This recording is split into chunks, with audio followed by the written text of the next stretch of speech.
He could have had any woman in the world. But this billionaire chose the one woman everyone else had already walked away from. An exhausted single mother, flat broke, raising 2 kids alone with a heart that had been broken so many times she'd stopped counting. What nobody saw coming? Those kids would end up teaching him what family really means. If you've ever believed that real love finds you exactly when you've stopped looking, stay with me. This story is for you. Hit that like button, drop your city in the comments so I can see how far this story travels. And let's go back to a rainy Thursday night in Philadelphia, where 2 broken lives collided in a hospital waiting room, and nothing was ever the same again. The night Damian Hayes first saw Claire Monroe, he almost didn't go inside. He sat in his black Escalade in the hospital parking lot for 4 full minutes, engine running, rain hammering the roof in heavy sheets, the yellow glow of the emergency entrance burning cold and pale through the windshield. He gripped the steering wheel with both hands like he needed something solid to hold on to. He hated hospitals, had hated them for 6 years, ever since the last time he'd walked out of one without the person he'd walked in with. But Sophie was in the back seat, 7 years old, her small right hand wrapped in a dish towel that had gone pink around the palm, trying very hard not to cry. That was the thing about Sophie. She never cried. Even at 5, when she'd finally understood in whatever way a 5-year-old understands that her mother wasn't coming home, she'd just pressed her lips together and gone very still. Damian sometimes thought that was the thing that scared him most about his own daughter, how early she had learned to hold things in. "It doesn't hurt that bad," Sophie said quietly from the back seat. Damian looked at her in the rearview mirror. Her jaw was set. Her eyes were glassy but dry. "I know," he said. He turned the engine off and got out of the car. The waiting room was exactly what he remembered, that particular shade of fluorescent lighting that made everyone look slightly ill. The hard plastic chairs bolted together in long rows. A television mounted high on the wall, cycling through a local news segment. Nobody was watching. The smell of antiseptic and old coffee, and something else beneath it, something human and tired that no amount of industrial cleaning could fully remove. Damian carried Sophie through the automatic doors with her hand pressed against his chest, her head tucked under his chin. He checked in at the front desk, gave their information to a woman who typed without looking up, and then turned to find 2 seats. That was when he saw her. She was sitting 3 rows back from the entrance, beneath one of the harshest overhead lights in the room, which somehow made her more visible rather than less. A woman in pale blue scrubs that had the specific look of clothes worn through a full shift and then worn again, wrinkled in the places that don't unwrinkle, no matter how you sit. Her dark hair was pulled back in a ponytail that had been neat at some point earlier in the day, but was now coming loose at the sides. She had shadows under her eyes, the color of bruises. She was holding a little girl on her lap, maybe 4 or 5, half asleep, face pressed into her mother's shoulder, and beside her sat a boy of about 9, his left arm wrapped in an ace bandage, holding a paper cup of juice with his good hand. The boy was trying to read a magazine that was clearly meant for adults, flipping through it with the mechanical focus of a child pretending to be occupied. Damian found 2 seats near the wall and settled Sophie into one of them, sitting beside her, pulling out his phone more out of habit than purpose. He wasn't going to answer emails. He wasn't going to call anyone. He just needed something to look at that wasn't the room. But he kept looking at the room. Specifically, he kept looking at that woman 3 rows back. Not in the way men usually looked at women in his world. Calculating, assessing, already composing the opening line. It wasn't that. It was something harder to name. She was clearly running on empty. Everything about her posture said it. The way her shoulders curved forward slightly, the way she shifted the sleeping girl every few minutes as if her arms had gone numb, but she wasn't going to put her down. And still she was talking quietly to her son, pointing at something in the magazine, asking him questions, keeping him engaged. Even now. Even at whatever hour this was, in a hospital waiting room, after what had clearly been a long and punishing day. Damian watched her and felt something he hadn't felt in a long time. Recognition, not attraction, not yet. Just the strange, quiet recognition of someone who was also exhausted in a way that sleep didn't fix. Well, the juice cup fell 15 minutes later. The boy had been balancing it on the armrest while he turned a page, and then his elbow shifted and the cup hit the floor and the orange juice spread fast across the linoleum in a wide, flat arc that reached the shoes of an older couple 2 seats away.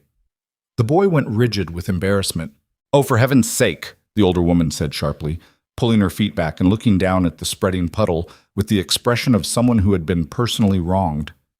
"I'm so sorry," Claire said immediately, already moving, setting her sleeping daughter carefully across 2 chairs, standing up, looking around for something to clean it with. "I'm so sorry.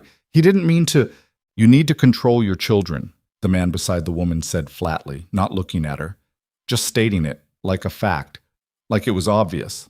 Claire's face did something complicated. The embarrassment was there, visible and hot, but underneath it was something older and heavier. The expression of someone who had heard variations of this sentence so many times that she'd stopped fully flinching. She was already moving toward the nurse's station, asking for paper towels, apologizing again to the receptionist, apologizing to the room in general in that reflexive way some people develop when they've been made to feel like an inconvenience for long enough. Her son had gone very still. He was staring at his feet. Damien was already moving before he'd consciously decided to. He picked up the empty cup from the floor, folded his jacket over his arm, and crouched down to the linoleum. He didn't have paper towels either, but he had the sleeve of his jacket, which was dry cleaning, not a hospital floor, but it was there and it would work. He pressed it against the juice and began mopping it up. "You don't have to do that," Claire said, returning with a fistful of brown paper towels and stopping short when she saw him on the floor. "It's fine," Damien said. "That jacket is—" She stopped, looked at it, clearly recognizing that it cost more than several of her paychecks. "Please don't do that with your jacket. It washes." He took the paper towels from her hand, not in a showy way, just practically, and finished the job. The older couple had already turned away. The moment had passed for them. For the boy, it hadn't. Damien stood up and looked at him directly. "What's your name?" he asked. The boy blinked. He'd been bracing for something else. A lecture, maybe. Or more embarrassment. "Marcus?" he said carefully. "Marcus, you know what I did last month at a board meeting?" Damien said. "Knocked an entire pot of coffee across a table of contracts. In front of 14 people." He paused. "Cost a lot more than orange juice to fix." Marcus stared at him. Then slowly, something in his face loosened.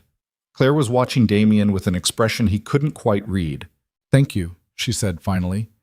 Her voice was quiet and genuine and slightly guarded, the way people sound when they're grateful but haven't decided yet whether to trust it. "It's a waiting room," Damien said simply. "Everyone in here's already having a bad night." He went back to his seat. Sophie was watching him with wide, serious eyes. "Who's that lady?" she whispered. "I don't know," he said. But they ended up sitting near each other for the next 2 hours. Not by design, the room filled up as the night went on, and the available seats clustered naturally, and at some point Sophie fell asleep against Damien's arm, and the little girl woke up and wandered over to look at Sophie with the bold, unselfconscious curiosity of a 4-year-old examining something interesting. "She's sleeping," the little girl announced to Claire. "I can see that, baby. Come back here. She has pretty hair. Emma, come here." "It's okay," Damien said quietly, glancing down at the little girl standing 2 feet from his knee. "She won't wake up. Sophie sleeps like a brick." Claire pulled Emma back onto her lap anyway, but she didn't move away. They sat in silence for a while. Not uncomfortable silence. The particular silence of 2 people who are too tired for performance and have stopped trying. "How'd she hurt her hand?" Claire asked eventually, nodding toward Sophie. "Climbing a bookshelf," Damien said. "Trying to get a book down from the top shelf. I told her to ask me." He exhaled through his nose. She decided she didn't need to ask. Claire almost smiled. Marcus broke his wrist last year doing the same thing. Different shelf. Same logic. She glanced at her son, who had finally found a section of the magazine he seemed genuinely interested in. "How old?" 7. "Marcus is 9. Acts like 30. She paused. "Some days." Damien looked at his daughter's face, slack and peaceful in sleep. "Sophie acts like she's 45, he said. "Has since she was 4. Claire was quiet for a moment, then, "Just you 2? The question was casual, conversational, The kind of thing you ask in a waiting room, but it landed somewhere particular in his chest. The way those questions always did. The ones that required a short answer that was also a long story. "Just us two," he said. "Yeah." She nodded, didn't push. He appreciated that more than she knew. "You?" he asked. She looked at Marcus, then at Emma, sleeping against her arm again. "Just the three of us," she said, and her voice was even, practiced even, but there was something in the set of her jaw that told him the evenness had been worked for. They called Sophie's name 20 minutes later.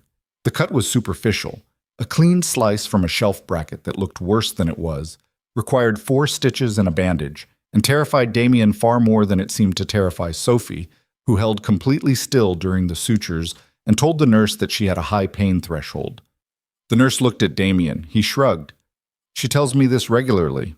When they came back out to the waiting area to collect his jacket and Sophie's sweater, Claire was still there. Marcus had fallen asleep across 2 chairs, his magazine open on his chest.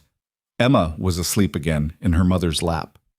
Claire was awake, staring at the news ticker running across the bottom of the television screen, her face blank in the way faces go blank when the mind has gone somewhere else entirely. She looked up when they came back. Her eyes went immediately to Sophie's bandaged hand. "She okay?" she asked. 4 stitches. "She's fine," Damien said. He picked up his jacket from the chair where he'd left it. "Your son, Marcus. His arm?" "Sprained, not broken, they think," she exhaled, waiting on the X-ray confirmation. Good that it's not broken." "Yeah." She nodded, looked back at the television. Damien stood there for a moment, Sophie's small, warm weight leaning against his side, and he felt the pull to just walk out. Back to the parking lot, back to the Escalade, back to the life that was structured and managed, and very good at keeping the world at a slight remove. Instead, he said, "Is there someone coming to help you get them home?" She looked at him. It was the first time he'd seen something fully unguarded in her face, just for a second. Surprise. And beneath the surprise, something rawer, the expression of a person who was so accustomed to managing everything alone that the question itself caught her off balance. "No," she said, "but I'm fine. I've got it." "I know you do," he said, and he meant it. Everything about her said she had it, had been having it, by herself for a long time. "I just meant, if you need a cab or something. I have a car." A small pause. "Thank you, though." He nodded, looked down at Sophie, made himself move toward the door. "Hey," Claire said. He turned. She was looking at him with that same guarded, genuine expression from earlier. "Thank you for what you did, with the juice, and—" She stopped. "You didn't have to do that." Marcus looked like he needed a break, Damien said simply. Something moved across her face that she controlled quickly. She nodded once. "Yeah," she said quietly. "He did, but—" He thought about her on the drive home. Not obsessively, not romantically, just the way you think about a stranger after an unexpected moment of human contact, turning it over once or twice before it settles. He thought about the way she'd kept apologizing to strangers who hadn't deserved the apology. He thought about Marcus's face when Damien told him about the coffee. He thought about the particular quality of her exhaustion. Not dramatic, not performed, just very real and very well managed. Sophie was asleep again in her car seat by the time they hit the bridge, her bandaged hand resting in her lap, face turned toward the window. "Dad?" she said suddenly, without opening her eyes. He'd thought she was asleep. "Yeah?" "That boy, Marcus." A pause. He was embarrassed. "I know. You made it better." He didn't answer right away. The rain had lightened to a drizzle, and the city lights were smearing gold across the wet bridge cables. "I tried," he said finally. Sophie was quiet again. Then, "The lady was tired." "Yeah, she was." "Like you're tired." He looked at her in the mirror. Her eyes were still closed. "Go to sleep, Soph." She didn't say anything else. Damien Hayes had built his life in 3 distinct phases, and he understood them clearly enough to describe them without flinching. The first phase was the building years, his 20s, when he'd worked with the particular ferocity of someone who had something to prove and wasn't entirely sure yet what it was. He'd started Hayes Development Group at 24 with $160,000 borrowed from two different people who'd told him it was a bad idea, and he'd turned it into something worth hundreds of millions by the time he was 29. That part of the story got told at business conferences sometimes. He always left out the years of 17-hour days, the lease agreement he'd nearly lost over a forged inspection report, the months when he wasn't sure he was going to be able to make payroll. The second phase was the marriage years. He'd met Rachel at 28 at one of those events where everyone is dressed well and talking about things that sound important, and almost none of it means anything. She was the only person in the room who seemed to find the whole spectacle slightly absurd. They'd gotten together in the way people get together when they recognize each other, quickly, inevitably, with the slightly startled feeling of finding something you hadn't known you were looking for. Those years were the best of his life. He knew that clearly and without sentimentality. Not because they were perfect. They weren't. He'd worked too much. She'd carried more of the domestic weight than was fair and had told him so directly, which he'd respected even when it made him feel guilty. They'd fought over money once, which seemed ironic in retrospect, and over his mother twice, which seemed inevitable, but they'd also built something real together, a home that felt inhabited, a life that had texture. Sophie had been born when he was 29. He'd held her in the delivery room with the specific terror of someone who understood for the first time that love could be this immediate and this total, and that was exactly what made it so frightening. Rachel had laughed at his face. He'd looked at her over Sophie's head and felt something he still didn't have a word for. Then Rachel had gone to see her college roommate in Boston for a long weekend when Sophie was 14 months old. She never came home. The accident had been on a Tuesday, on a wet stretch of interstate outside of Providence, and it had involved a pickup truck and a driver who later tested positive for 3 different substances, and it had lasted approximately 11 seconds, according to the police report, the time it took for the truck to cross the median and impact the driver's side of Rachel's car, and for Rachel's heart to stop. 11 seconds. Damien had spent the following 2 years in a state he'd never adequately described to anyone. Not grief, exactly, though it was grief. More like the experience of having the entire architecture of your life removed overnight and being left standing in the space where it used to be, expected to function. He'd functioned. He'd gotten Sophie through toddlerhood into childhood, kept the company running, hired the right people, bought the right buildings. He'd done all of it, but there was a layer beneath the functioning where the light had gone out and stayed out, and he'd gotten used to it the way people get used to anything. Because the alternative was not getting used to it. He was good at his job. He was good at being Sophie's father in the specific ways he'd taught himself. Showing up, being present, learning her preferences and her rhythms, making sure she felt secure in the particular way that children who have lost a parent need to feel secure. He was good at those things. He was not good at letting people in. Had not been really since the night in Providence when the last person he'd fully let in had disappeared from the world in 11 seconds. The offices of Hayes Development Group occupied the 32nd through 35th floors of a glass tower in Center City, Philadelphia, and on the Monday morning after the hospital visit, Damien was in his corner office by 7:15, going through the site assessments for a mixed-use development project in Fishtown that his team had been working on for the better part of a year.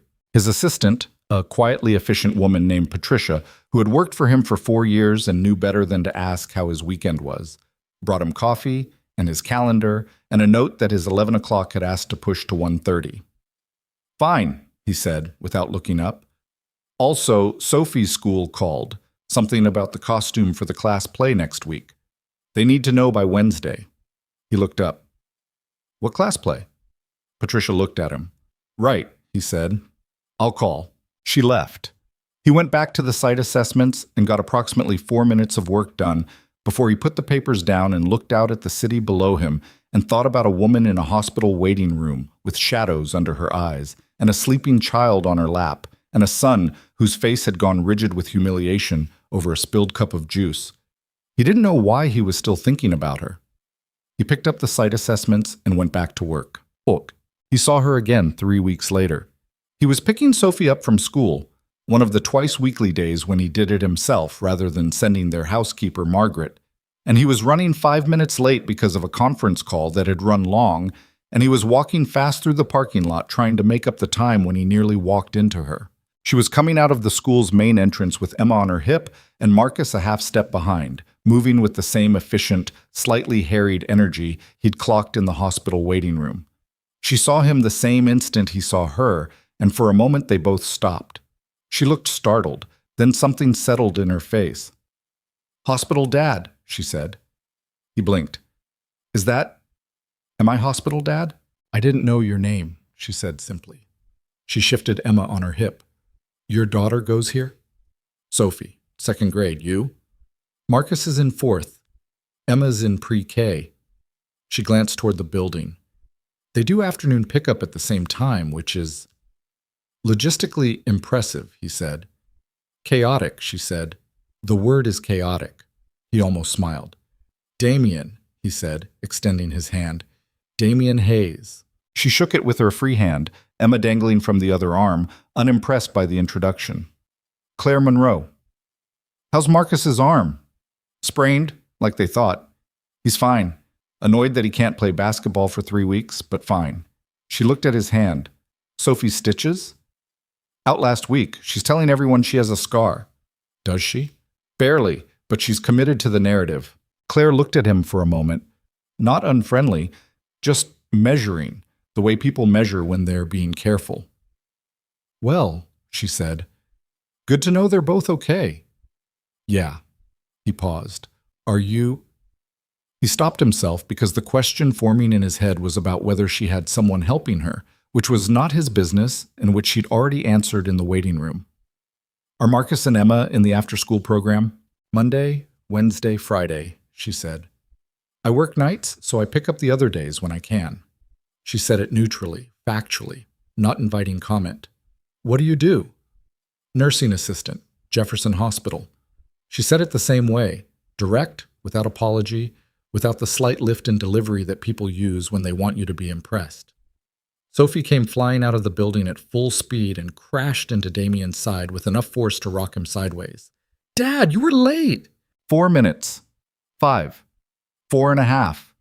Sophie looked at Claire, then at Emma, who was staring at her with round, interested eyes. "Hi," Sophie said. "Hi," Emma said solemnly. "I'm Sophie." "I'm Emma." "I like your backpack." Emma looked down at her backpack, which had a cartoon dinosaur on it, considered the compliment gravely, and appeared to accept it. "Thank you," she said. Claire was watching this with an expression that wasn't quite a smile, but was close. "We should get going," she said. "Yeah," Damien said. She put Emma down and took her hand and started toward the parking lot. Marcus fell into step beside her, already talking about something, pulling a paper from his backpack. Sophie watched them go. "Who's that?" she asked. "Claire," he said. "We met at the hospital, remember? The boy who spilled the juice." Sophie thought about this. "And the tired lady," she said. "Yeah?" She watched Claire's retreating figure for another moment. "She still looks a little tired," she said. "Sophie, I'm just saying."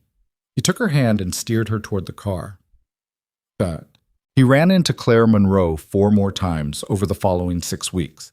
Once at the grocery store on a Sunday afternoon, where she was in the cereal aisle with a calculator on her phone, comparing unit prices between 2 boxes with the focused attention of someone who needed the math to work.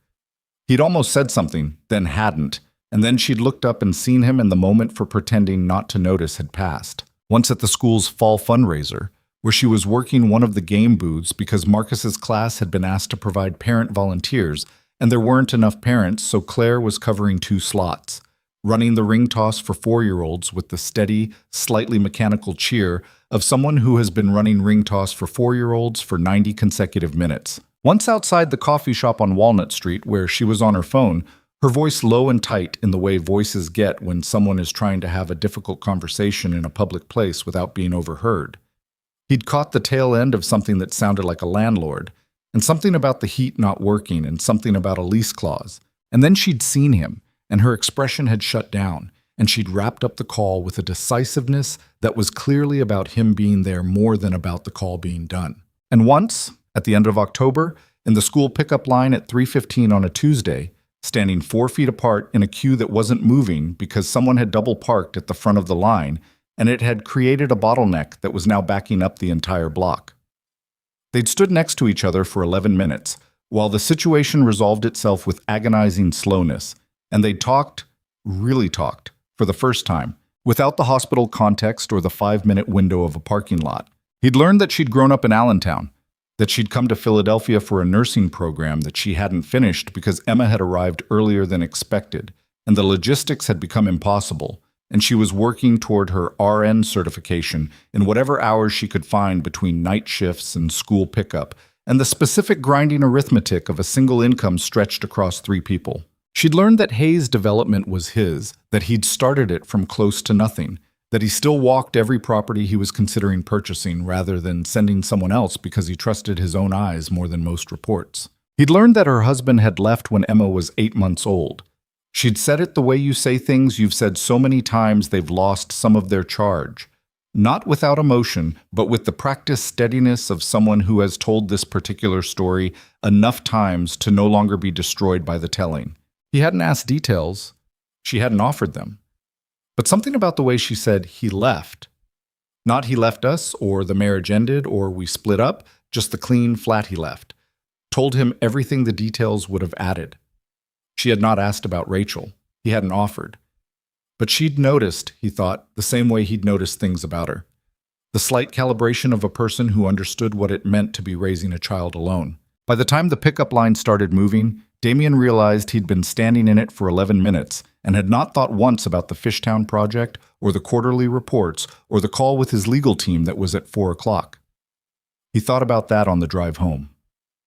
He asked her to dinner in November, on a Wednesday, in the parking lot after school pickup. He'd been turning the idea over for about 2 weeks and had managed to talk himself in and out of it several times, which was not a thing that happened to him often. Damien Hayes was, professionally and personally, a person who made decisions and acted on them. But this felt different. She felt different, and the difference made him careful in a way he hadn't been careful about anything that wasn't a business deal in a long time. He caught her at her car, a 10-year-old Civic with a cracked passenger mirror that had been reattached with what appeared to be electrical tape, while Marcus was loading Emma into her car seat. "Hey," he said, "can I ask you something?" She turned, read his expression, and he thought read it correctly, because something shifted in her face that wasn't quite alarm and wasn't quite anticipation, but was somewhere in between. "Okay," she said carefully. "I'd like to take you to dinner," he said. "Nothing with... I'm not trying to make it into something it isn't. I just think you're interesting, and I'd like to talk to you without a parking lot or a school pickup line." She looked at him for a long moment. "I'm a nursing assistant," she said. It wasn't self-deprecating, it was just information, delivered clearly, like she was reading from a fact sheet. "I work night shifts. I drive a car with electrical tape on the mirror. I have 2 children who would need to be accounted for before I could go anywhere for dinner." "I know," he said. "You know." "You just told me." She almost laughed. Almost. "Damien. Claire." She looked past him for a moment, at nothing in particular, and he could see her running some internal calculation. Then she looked back at him. "Why?"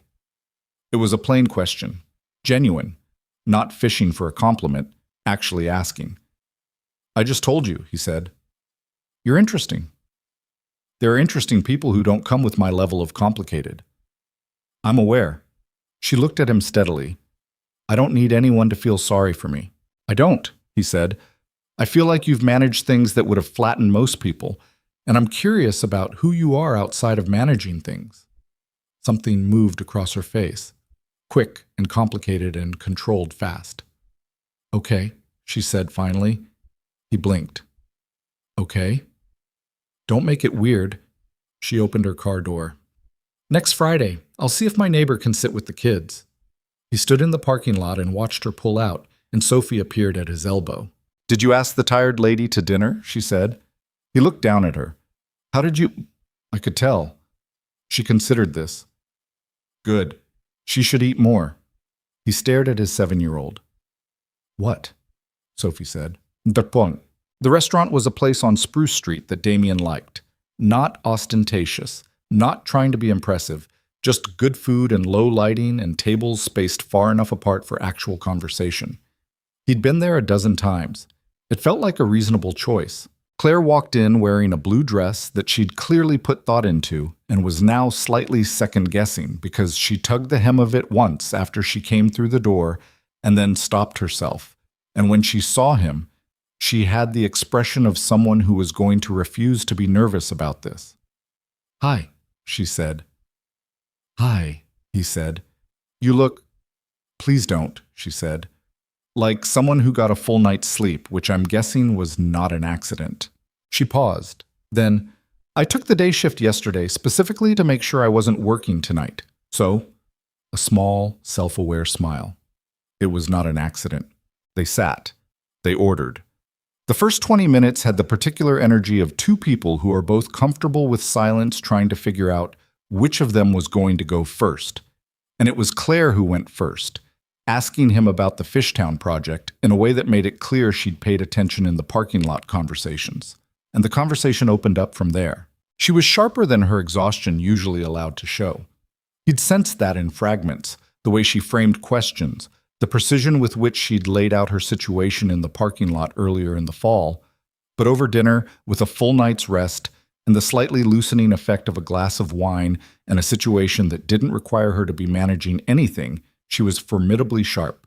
She had opinions about the city, about what was happening to neighborhoods she'd watched change, about hospital policy and the gap between nursing assistants and nurses, and what the actual difference was in the day-to-day work. She was funny in a dry, observational way that required you to be paying attention to catch. He was paying attention. Halfway through the entree, she put her fork down and said, "I need to tell you something." He waited. She looked at the table for a moment, then back at him. Her hands were flat on either side of her plate, which was a thing he'd noticed she did when she was bracing. "I have 2 kids," she said. "That's not— I know you know that, but I mean it as a real statement, not just information. They are my first priority and my last priority and everything in between. They're not a complication I work around. They're just—" She stopped. Started again. "What I'm saying is that if this is something where you see them as an obstacle, or something you tolerate to be around me, or something you eventually ask me to choose between, I can't do that. I won't." She paused. "So if that's what you're looking for, you should know that now and walk away. And it's fine, and I won't think less of you." She said it evenly, firmly, with the particular dignity of someone who had delivered the speech before and been answered badly, and was delivering it again anyway because it was still the truth. Damien looked at her. "Can I see a picture of them?" he said. She blinked. "What?" "A picture of Marcus and Emma." He held her gaze. "You just told me the most important thing about your life. I'd like to see them." For a moment, she just looked at him. Then, slowly, she picked up her phone.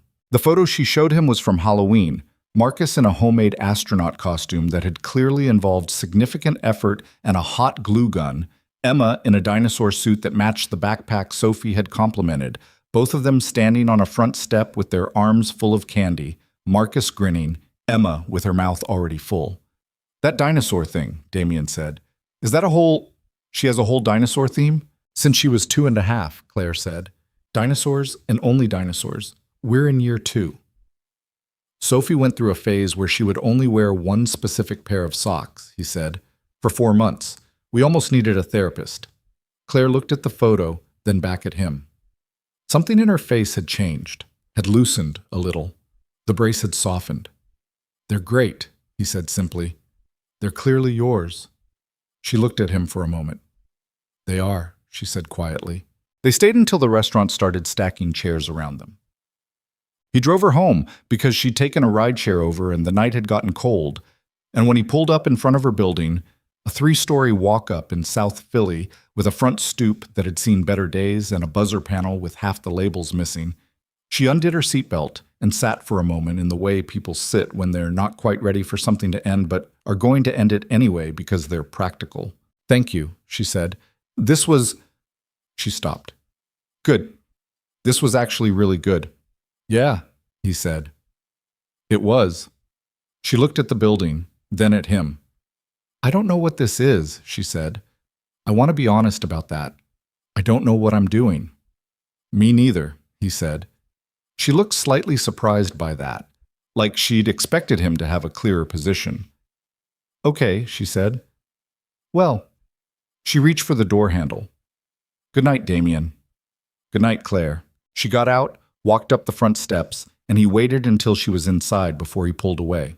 He drove home through the dark, quiet streets of South Philadelphia, past the lit windows and the corner bars and the row houses packed tight together with their whole lives visible in frames of yellow light.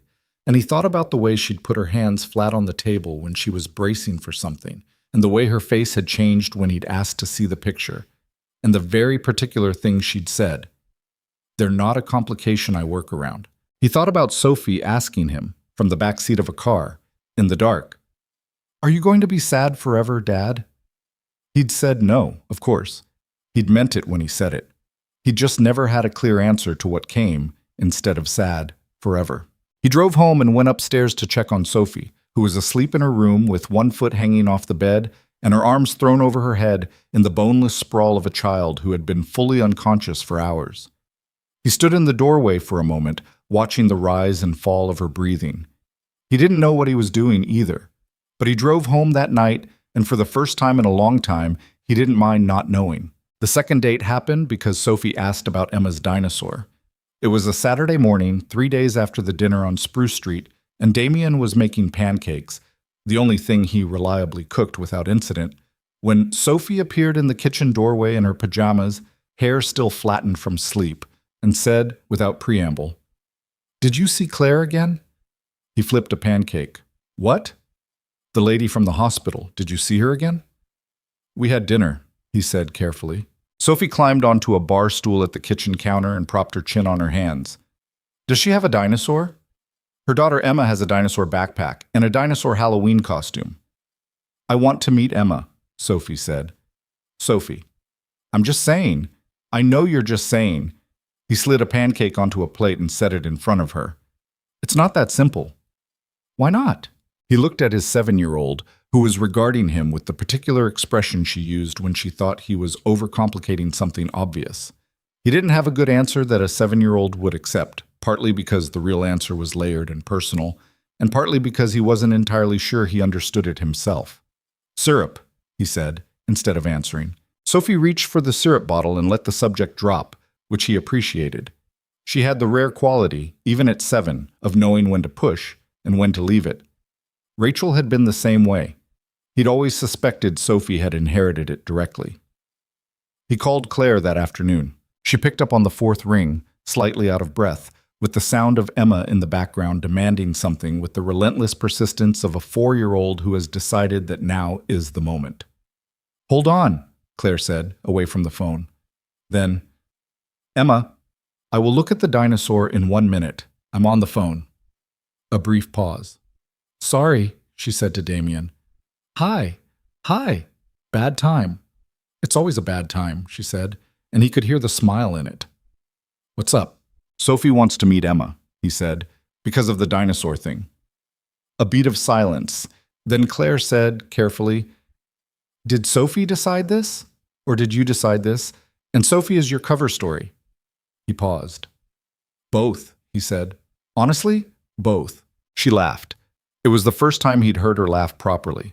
Not just almost laugh, not just the controlled near smile from the parking lot, but actually laugh, unguarded, the kind that gets away from you before you can decide whether to let it out. It only lasted a second, but it landed on something in his chest like a hand pressing gently on a bruise. "The park on Christian Street," she said.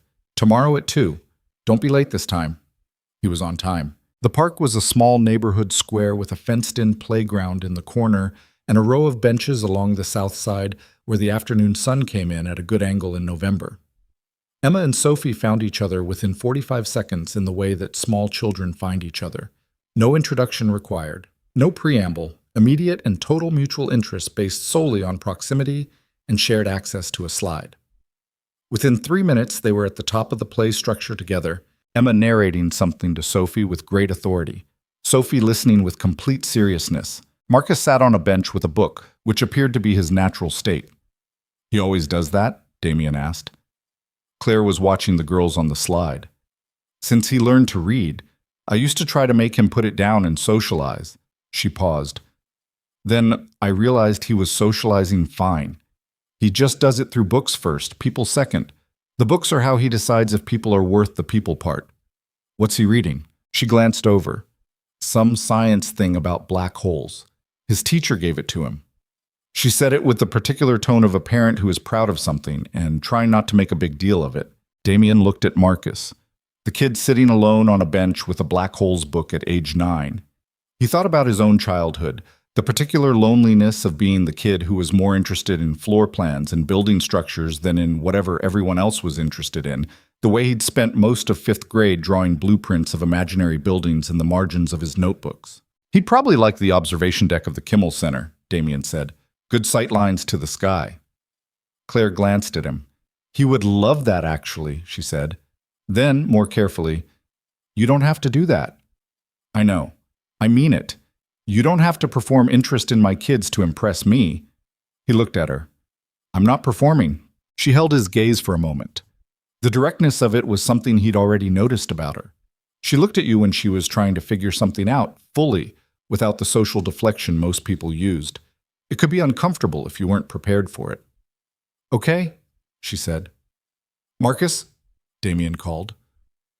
The boy looked up from his book with the slightly dazed expression of someone returning from a significant distance. What's a black hole do to time? Damien asked. Marcus stared at him. Then his face did something, shifted, opened up, recalibrated entirely.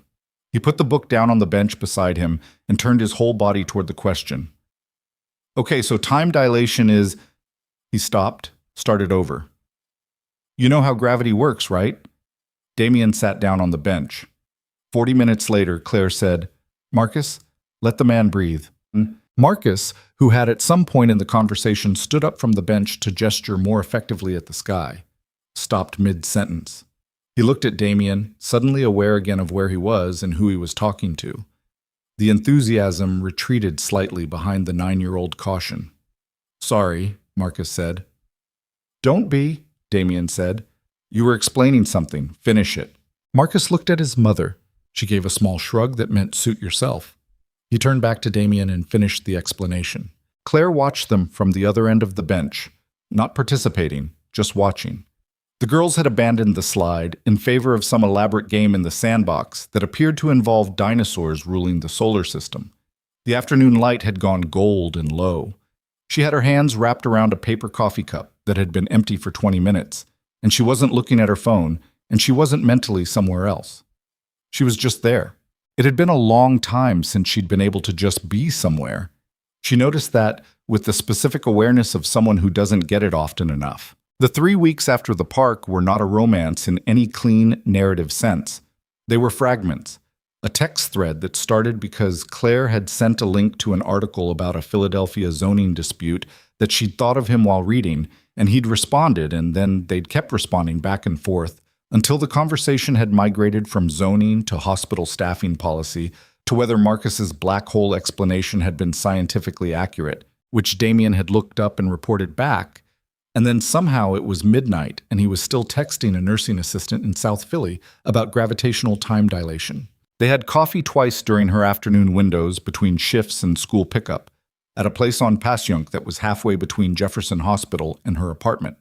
He learned that she took her coffee with 1 sugar and no milk, and that she'd been doing it that way since she was 17, which struck him as the kind of specificity that told you something about a person. Not what exactly, but something. She learned that he'd bought his first development property, a rundown duplex in Kensington, at 23 by convincing a seller to accept a deferred payment structure because he hadn't had enough cash to close otherwise. Did that actually work? She asked. It worked because the seller was also 23 and didn't know it wasn't standard practice, he said. We were both making it up. She looked at him over her coffee cup. You've been making it up the whole time, haven't you? Everyone is, he said. Some people just have better offices while they do it. She went quiet for a moment, turning the cup in her hands. I used to think that, she said, that everyone was figuring it out as they went, and I was the only one who felt like I was behind. And then she stopped, started over. And then things got harder, and I realized that some people had real safety nets. And that makes a bigger difference than the attitude does. Yeah, he said, it does. She looked up at him.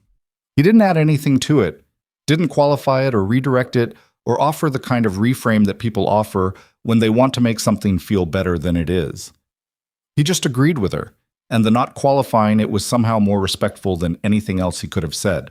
She thought about that later when she was on the night bus back to her apartment after the second coffee, watching the city go dark outside the window with Emma asleep against her shoulder and Marcus reading beside her with a headlamp because the bus lighting wasn't good enough. He didn't try to fix things.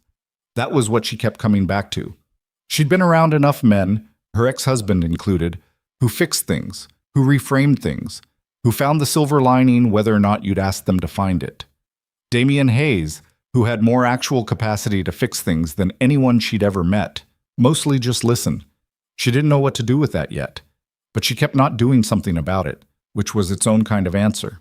December arrived fast, the way December always did in Philadelphia. One morning, the trees still had their last leaves, and the next morning, everything was bare, and the city had put up its lights, and the temperature had dropped 15 degrees in 4 days, and everyone walked slightly hunched against the wind with their shoulders up around their ears. Claire was working 36 hours a week, picking up extra shifts where she could, because December meant higher utility bills, and the kids' school winter play required costume pieces she hadn't budgeted for, and Marcus needed new sneakers, again, because his feet were engaged in some kind of sustained growth campaign that she couldn't keep up with. She was tired in the bone-deep way she was always tired in December, the cumulative weight of a year that had asked more of her than she had. She'd told Damien about the heat in October, on the phone in front of the coffee shop, the landlord dispute, the clause in the lease about maintenance timelines, the apartment that had gone cold for 9 days before anyone fixed it. She hadn't meant for him to hear that. He had anyway. In the second week of December, he texted her.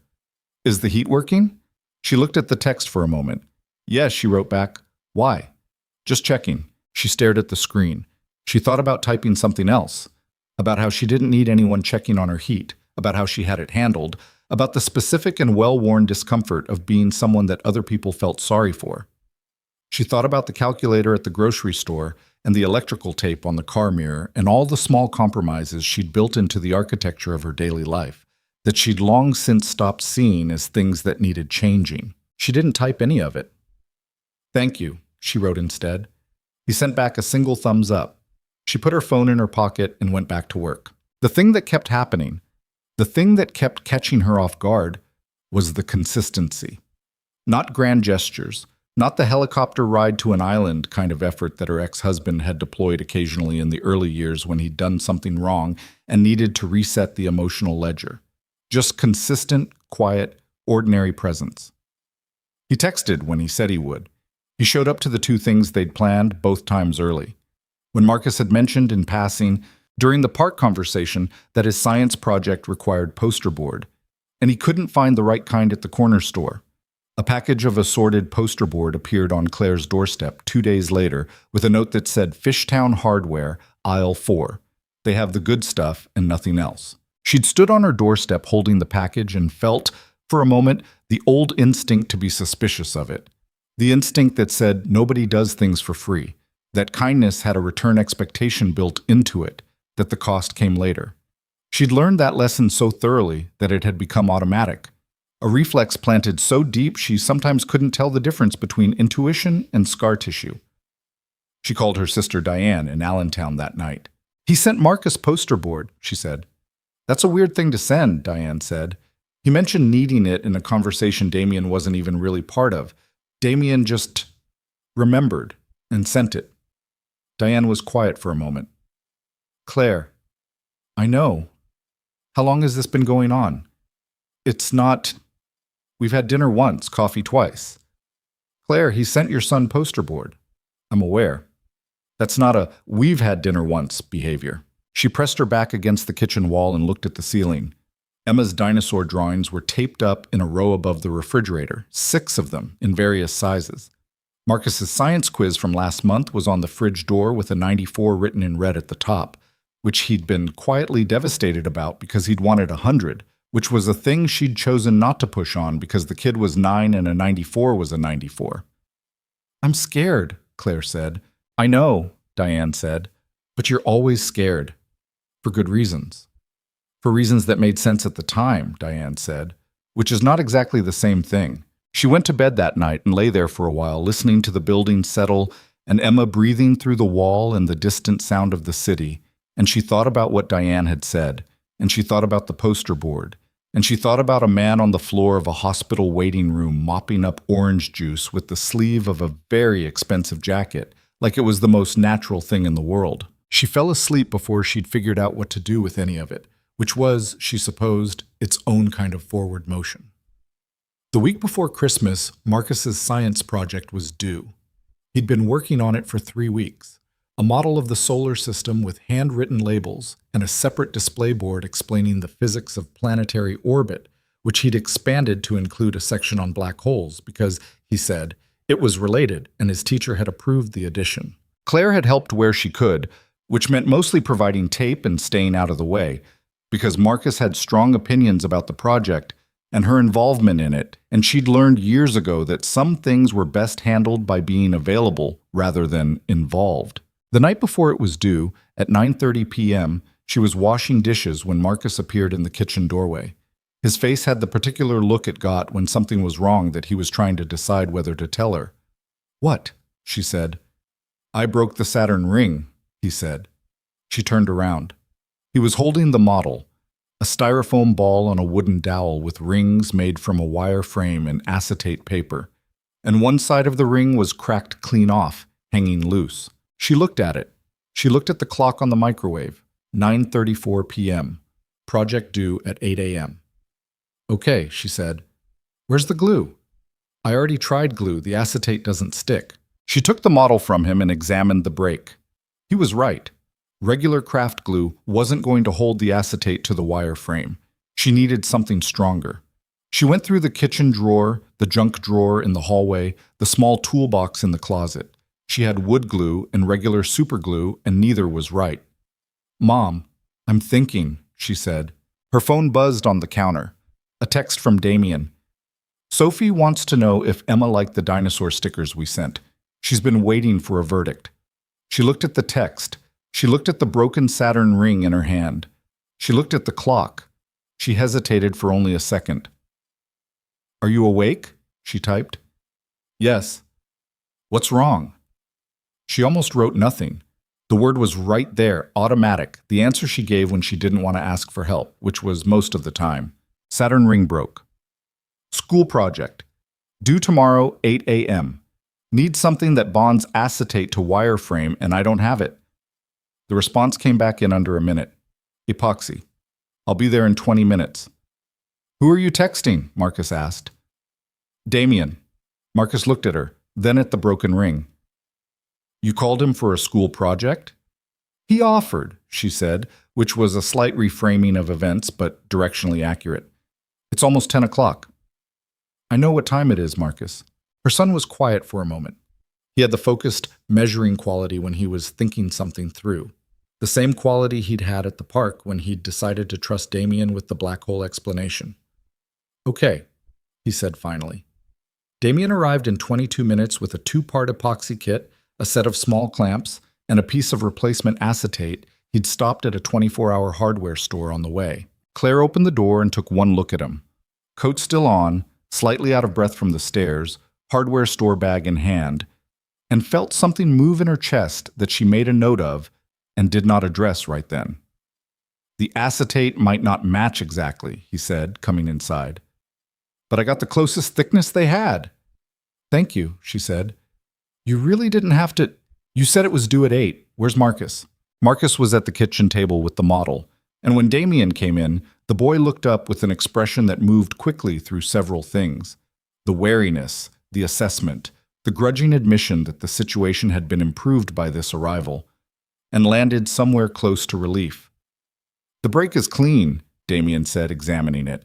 "That's actually good. Should bond straight." "I tried regular glue," Marcus said. "Acetate needs epoxy." Damien set the hardware bag on the table.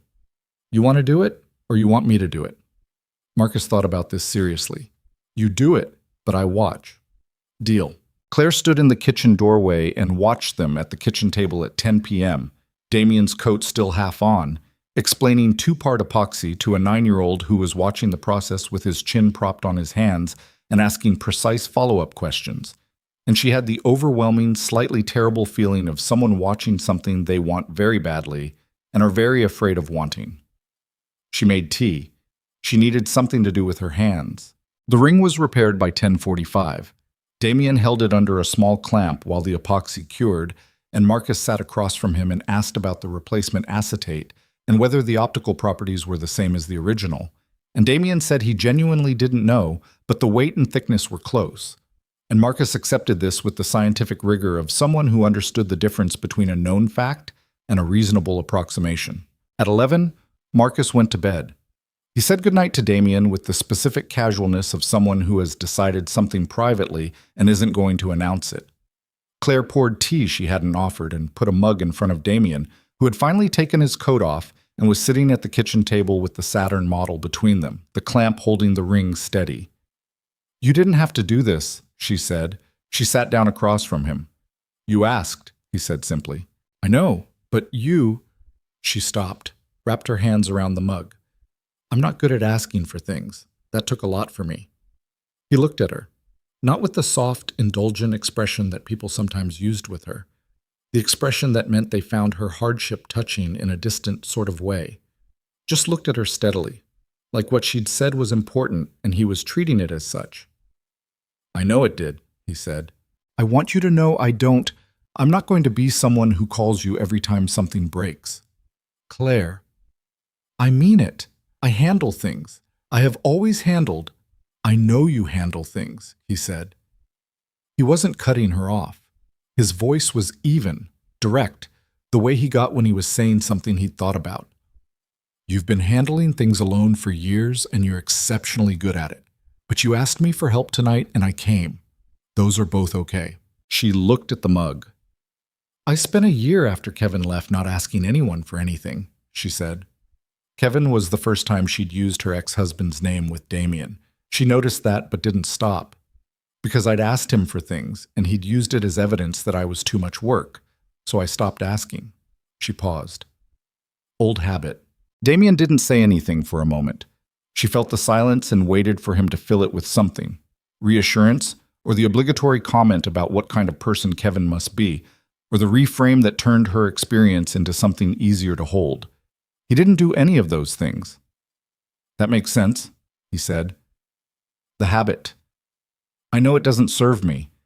"I didn't say it didn't serve you," he said. "It probably kept you going for a long time." She looked up at him. "I just mean—" He turned the mug slightly on the table. "Habits that kept you functional during something hard don't automatically become useless after. You figure out over time which ones still apply." A pause. "I had some of those too. After Rachel." It was the most he'd said about Rachel since the parking lot in the fall when she'd understood, without being told, that there was a Rachel-shaped silence in his life. She didn't push, but she filed it. "What was hers?" she asked quietly. "Habit that kept you going." He thought about it. "Working," he said. "I was already a person who worked too much, and after she died, I just went further in that direction, poured everything into the company, told myself I was building something for Sophie." A pause. "Mostly I was just making sure I was too busy to sit in a quiet room. And now? I sit in more quiet rooms," he said. "It's still not comfortable." He glanced toward the hallway where Marcus's room was. "Sophie started asking me if I was going to be sad forever when she was 5. "What did you tell her?" "I told her no." He looked back at Claire. "I wasn't sure if it was true." She looked at him across the kitchen table with the Saturn model between them and Emma's dinosaur drawings on the wall above the refrigerator, and the city quiet outside and Marcus's sneakers by the door, one untied, and she thought, this is what it looks like. Not the version with clean edges and perfect timing and a clear emotional arc. This version, kitchen table, 10 p.m., borrowed epoxy and old habits, and two people who'd both been through something and were both still figuring out what came next. "I should let you get some sleep," Damien said, beginning to stand. "The clamp needs to stay on until morning," she said. "You'll want to check that before Marcus takes it to school." He stopped. "You can sleep on the couch," she said. "It's fine, it pulls out." He looked at her. "I'm not—" She felt the heat in her face. "I just mean the project. I want you to check it before he takes it." "I know what you meant," he said. He slept on the couch. She brought him a blanket and a pillow and felt profoundly awkward about it, in a way that she recognized as the specific awkwardness of someone who had been alone for long enough that having another adult in the apartment felt foreign. In the morning, Marcus found Damien awake before anyone else, checking the epoxy bond on the Saturn ring with the careful attention of someone who takes small things seriously. Marcus stood in the kitchen doorway in his pajamas and watched him. "Is it good?" Marcus asked. Damien worked the clamp loose carefully, held the ring up to the morning light coming through the window, checked both sides of the bond. "It's good," he said. Marcus came over and took the model, examined it himself. The ring was solid. You could barely see the repair line unless you knew where to look. "Cool, Marcus said. He went back to his room to get dressed. Damien put the clamp back in the hardware bag. Claire was in the kitchen making coffee, her back to him, and she didn't turn around immediately when he came in. He sat at the table and waited. She turned and set a mug in front of him. "Marcus got a 94 on his last quiz," she said. "He was upset about it." "Why?" "Wanted 100. Damien looked at the quiz on the refrigerator. "He's going to be all right," he said. "I know," she said. She sat down across from him. "I know he is." They drank their coffee while the apartment came alive around them. Emma's feet on the floor overhead, the sound of Marcus's shower, the particular early morning sounds of a household starting its day. And it wasn't quiet exactly, but it was peaceful, and that was different. The thing about the weeks that followed was that they didn't announce themselves as anything. There was no moment where either of them said, "This is what this is," or "We are doing this now." It just kept happening. The texts, the coffees, the afternoon at the park, the night with the Saturn ring, and then more after that. A Saturday when Sophie and Emma spent 4 hours together, and Marcus showed Sophie how to find constellations on a star map, because Marcus had gotten a star map as an early Christmas present and needed an audience. An evening when Damien came to the school winter concert and stood in the back with Claire, and they watched Marcus play the triangle in the 4th grade percussion section with the absolute, focused concentration of someone who had decided that the triangle was going to be played correctly, and Claire pressed her lips together to keep from laughing, and Damien had to look away for a second for the same reason. A Sunday afternoon when Damien was supposed to be reviewing site plans, and Sophie was supposed to be doing the reading she'd been putting off all week, and instead they were both at Claire's kitchen table because Emma had asked Sophie to come over and help her name a new set of plastic dinosaurs, and Sophie had agreed with the gravity of someone who understood the importance of the task, and somewhere in the course of the afternoon it had become a group project. "This one is a Brachiosaurus," Emma said, holding up a long-necked green figure. "I think that one is actually an Apatosaurus," Marcus said from the other side of the table where he was ostensibly doing homework. Emma looked at the dinosaur, then at Marcus. "His name is Gerald," she said. "The scientific classification—" "Gerald," Emma said firmly. Marcus opened his mouth, looked at Damien, who was watching with his chin resting on his hand and his site plans untouched beside him, and closed his mouth again. "Gerald," Marcus said. "Thank you," Emma said, and moved on to the next dinosaur. Sophie caught Damien's eye and gave him the look she used when something met her standards.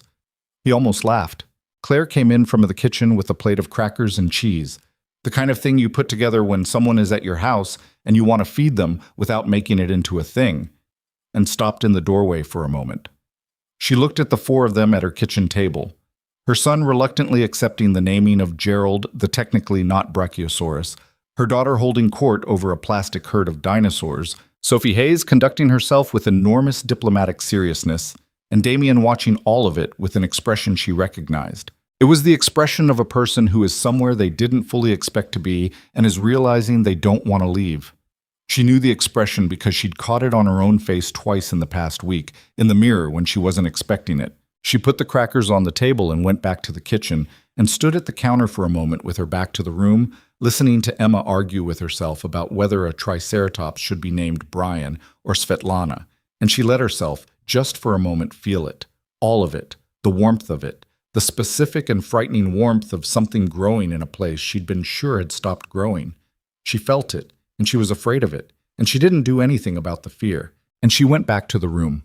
There were things she didn't tell him still. She didn't tell him about the month in January 2 years ago when she'd been 2 weeks behind on rent and had eaten peanut butter sandwiches for 8 straight days while making sure Marcus and Emma didn't notice anything was wrong. She didn't tell him about the way Kevin had left. Not just that he'd gone, but how he'd gone. The specific and methodical way he'd dismantled 4 years of a shared life, the way he'd said, near the end, that she was exhausting in the tone people use when they want to make their leaving feel like your fault. She didn't tell him that she'd believed it for a while. She wasn't ready to. And something in the way Damien moved through her life, patient, unhurried, not pushing on the parts she'd closed off, made her feel like she had time to get there. What she did tell him, over coffee one Tuesday morning in late December, was this. Kevin came to see the kids last Easter. Damien was quiet, waiting. He showed up at my door with presents, told Marcus he'd been traveling for work, told Emma he missed her. She wrapped both hands around her mug. Emma didn't know him. She's only 4, right? She barely remembers him at all. She looked at him like he was a stranger, which, essentially, he is. She paused. Marcus knew who he was. He stood in the doorway and looked at his father for a long moment, and then he said, "We were eating lunch," and went back to the table. Damien didn't say anything. Kevin stood there for a minute, and then he left. She set the mug down. He hasn't come back since. The silence stretched between them. Not uncomfortable, just real. How was Marcus after? Damien asked. It was the right question. Not how were you, not what a bastard, not the reframe or the reassurance.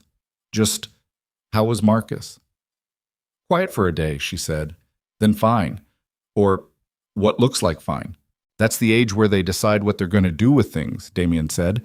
Whether they're going to put it down or carry it. Yeah, she looked at him. How do you help them put it down? He was quiet for a moment. I don't know if you help them exactly, he said.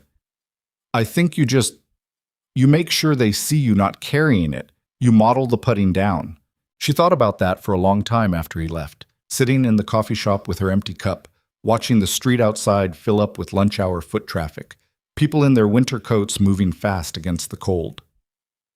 2 days before Christmas, something shifted. She was working the evening shift, 7 p.m. to 3 a.m., which was the hardest shift because the hospital got quieter, and the nights got long, and the tiredness became a specific, meditative kind of tired that sometimes made things clear and sometimes made them worse. She was doing rounds at 11 when one of the other nursing assistants, a woman named Priya, who had worked with her for 2 years, came up beside her in the hallway. Somebody came and fixed the radiator in the east break room, Priya said. Claire looked at her. What? Like someone called a repairman? It's been broken since September. We've been freezing in there for 4 months. Priya paused. I asked the front desk. They said somebody filed a maintenance complaint directly with the hospital facilities board on behalf of the nursing staff, anonymously. Claire stood in the hallway. That's weird, right? Priya said. Who does that? Claire said nothing for a moment. Yeah, she said. Weird. She texted Damien at midnight from the break room in front of the radiator that was now working. Did you file a maintenance complaint with Jefferson's facilities board about the East Wing break room? The response came back 3 minutes later. The nursing staff shouldn't be freezing in their break room. It's a basic working condition issue. She stared at the screen. She typed several responses and deleted them. She stared at the radiator. You are so strange, she finally wrote. Is the room warm? She looked around the small break room, the table with the scratched surface, the old coffee maker, the chair with the broken armrest that someone had fixed with a zip tie. Priya's mug with the cartoon cat on it sitting in the drying rack. Yes, she wrote. Good. She put her phone in her pocket and sat down at the table in the warm room, and it was midnight at Jefferson Hospital, and she had 3 more hours on her shift and a calculus of daily life that hadn't changed at all since summer. And she felt, quietly and without making anything of it, that something had. She didn't examine it too closely. She just let it sit there in the warm room in the middle of the night, like something that belonged. Marcus's project came back 2 weeks into January with a note from his teacher that said, Best black hole section I've seen in 10 years of teaching this grade. Well done. Claire put it on the refrigerator beside the 94, and when she texted Damien the photo, he sent back 3 words. Told you so.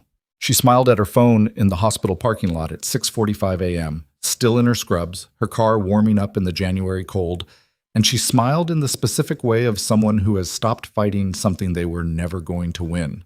The planetarium had been Marcus's idea first, not in any grand sense. He'd mentioned it once in November, almost in passing, while he was explaining orbital mechanics to Damien at the park, gesturing at a sky that was too bright with city light to show him what he actually wanted to show him. The Franklin Institute has a sky show on Saturdays, he'd said. It's not the same as real dark sky, but it's better than nothing. And then he'd moved on to something else, the way 9-year-olds do, topic to topic without ceremony, and Damien had filed it without comment. He took Marcus in February, on a Saturday when Claire was working, and Emma was with Claire's neighbor, the reliable Mrs. Okafor, who smelled like lavender and let Emma watch too much television, and whom Emma loved with a devotion she expressed by drawing her portraits of dinosaurs. Damien had texted Claire the morning before. "Can I take Marcus to the Franklin Institute tomorrow?" The planetarium. She'd taken longer to respond than usual. When she did, it was, "You don't have to do that." He'd written back, "I know, can I take him?" Another pause. Then, "He'll talk your ear off the entire time. I'm counting on it." She'd sent a thumbs up, and then, after a moment, "Thank you." Marcus, to his credit, did talk the entire time. Through the lobby, through the exhibits, through the 45-minute wait in the line that snaked around the main hall, pointing at things, asking questions of Damien, and occasionally of strangers near them who looked like they might know the answers. He was not a shy child, Damien had come to understand, just selective. He spent his energy on things that interested him, and the universe interested him enormously. In the dome of the planetarium, when the lights went down and the projected sky bloomed across the ceiling, the Milky Way in a sweep of cold white light, the constellations named and traced in slow gold lines, Marcus went completely quiet for the first time in 2 hours. He sat beside Damien with his chin tilted up and his hands flat on his knees, and he was just still. Just a 9-year-old kid looking at the stars. Damien looked at him and then looked up at the ceiling himself, and in the dark and the quiet he felt something simple, something that had nothing to do with business or architecture or any of the things his brain was usually running in the background. Just the particular feeling of being somewhere that mattered, with someone who needed to be there. Afterward, in the museum cafe, Marcus ate a pretzel and Damien drank bad coffee, and Marcus said, "My dad used to say he'd take me to places like this." Damien didn't react outwardly, just waited. "He never did," Marcus said. He said it the way he said most things, factually, without drama, but with the flatness of something that had been processed and reprocessed until the processing had become its own kind of weight. He said a lot of stuff he didn't do. Damien turned his coffee cup on the table. "Yeah," he said. "Is that why they—" Marcus stopped. "Did my mom tell you about my dad?" "Some," Damien said. Marcus thought about this. "He left when Emma was a baby," he said. "I was 6. I remember him, but it's like remembering a TV show, not like remembering a real person." Damien didn't say anything. He wasn't sure there was anything to say that wouldn't feel thin compared to what Marcus had just put on the table. "Does that make sense?" Marcus asked. "Yeah," Damien said. It makes sense." Marcus ate the last of his pretzel. "Sophie said her mom died," he said carefully. "She did. 6 years ago." "That's different," Marcus said. It wasn't a judgment, just an observation, delivered with the precision Marcus applied to everything. Like, your wife didn't choose to leave. The directness of it would have knocked most adults sideways. Damien sat with it for a moment. "No," he said. "She didn't choose to." "Do you think that's harder or easier?" Marcus asked. And then immediately, "You don't have to answer that." Damien looked at him. This 9-year-old with bad coffee and a pretzel and a question about grief that most adults avoided for their entire lives. "I think they're just different kinds of hard," Damien said. "Your dad leaving means there's someone out there who made a choice. That's a different thing to carry than an accident." Marcus was quiet for a moment. "I used to think he'd come back," he said. "When I was 7, I used to think he was just away for a while, like a business trip." A pause. "I don't think that anymore." "Good," Damien said, not harshly, just clearly. Because waiting for someone to come back who decided to go it costs you things you need. Marcus looked at him with his direct, measuring gaze. Like what? Like the room you need to let the right people in, Damien said. It was quiet at the table for a moment. Marcus turned that over the way he turned things over, thoroughly, without rushing. Okay, he said finally, and then picked up his napkin and wiped pretzel salt off his hands with the businesslike finality of someone who has reached a conclusion and is ready to move on. They took the subway home. Marcus fell asleep against the window somewhere between City Hall and Ellsworth Federal, his breath fogging the glass, his museum receipt sticking out of his coat pocket. Damien looked at him and felt something he didn't try to name. He just let it be what it was. By March, Damien had become a fixture in the particular ecosystem of Claire's daily life. Not constant, not intrusive, but present in the way that water is present, filling the shape of things around it without announcement. He knew Marcus's homework schedule and the specific pitch of Emma's pre-cry sound, and which of Claire's silences meant tired, and which meant something else. He knew that Claire hated being handed things. She preferred to pick things up herself, a preference so ingrained she'd never noticed it until he had, quietly, and stopped handing her things. He knew that she read for 30 minutes before bed when she could, that she kept the television on low as background noise when she was cooking, that she checked the locks on the apartment door twice before she went to sleep. He knew these things not because she'd told him, but because he'd been paying attention, and paying attention was the thing he was best at. Claire, for her part, had started to let herself know things about him. That he was better at being present in a room than most people twice his age, but terrible at being present on the phone. He was always half somewhere else during calls, and she'd learned to say his name when she needed his full attention, which brought him back immediately and completely. That he carried Rachel in a way that was quiet and private and load-bearing, not displayed, not performed, but structural. The way a load-bearing wall is structural. You could live in the house without thinking about it, and it was still holding everything up. That he was harder on himself than anyone she'd ever met. That he deflected this with practicality, with efficiency, with the forward motion of someone who believed the antidote to regret was doing the next right thing. She'd started letting him in, is what she'd started doing. Not all the way, but more. The first time she'd cried in front of him was in early March, not over anything large or dramatic, which somehow made it worse.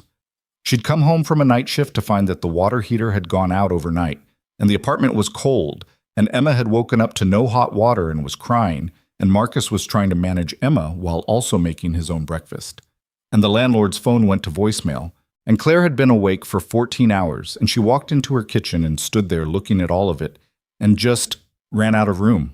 She'd called Damien because she couldn't call Diane at 6 a.m., and she couldn't call anyone from work because she'd spent 2 years being the person at work who handled things, and her hands were shaking slightly when she dialed. He answered on the second ring. What's wrong? She told him. She was not dramatic about it. The specifics, the water heater, the landlord, the kids. But her voice had the tight quality of someone operating at the edge of their capacity. And she was not, she realized partway through, going to be able to keep it together for the whole call. She didn't. It wasn't a full breakdown, 2 or 3 seconds where her voice broke and she stopped talking. She got it back quickly. I'm sorry, she said. I'm tired. I'm being... Don't, he said. His voice was steady, not alarmed, not soft in the performative way. Just steady. Don't apologize. She pressed her back against the kitchen wall. Marcus had gotten Emma settled with cereal and they were both at the table, Marcus pretending not to notice his mother on the phone, which was its own kind of grace. I'll call a plumber, Damien said.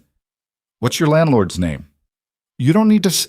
Claire, water heater, plumber. Landlord's name. She gave him the name. She heard him write it down. I'll have someone there by 9, he said. Take a hot shower at the gym on Broad. The Jefferson Rec Center has day passes.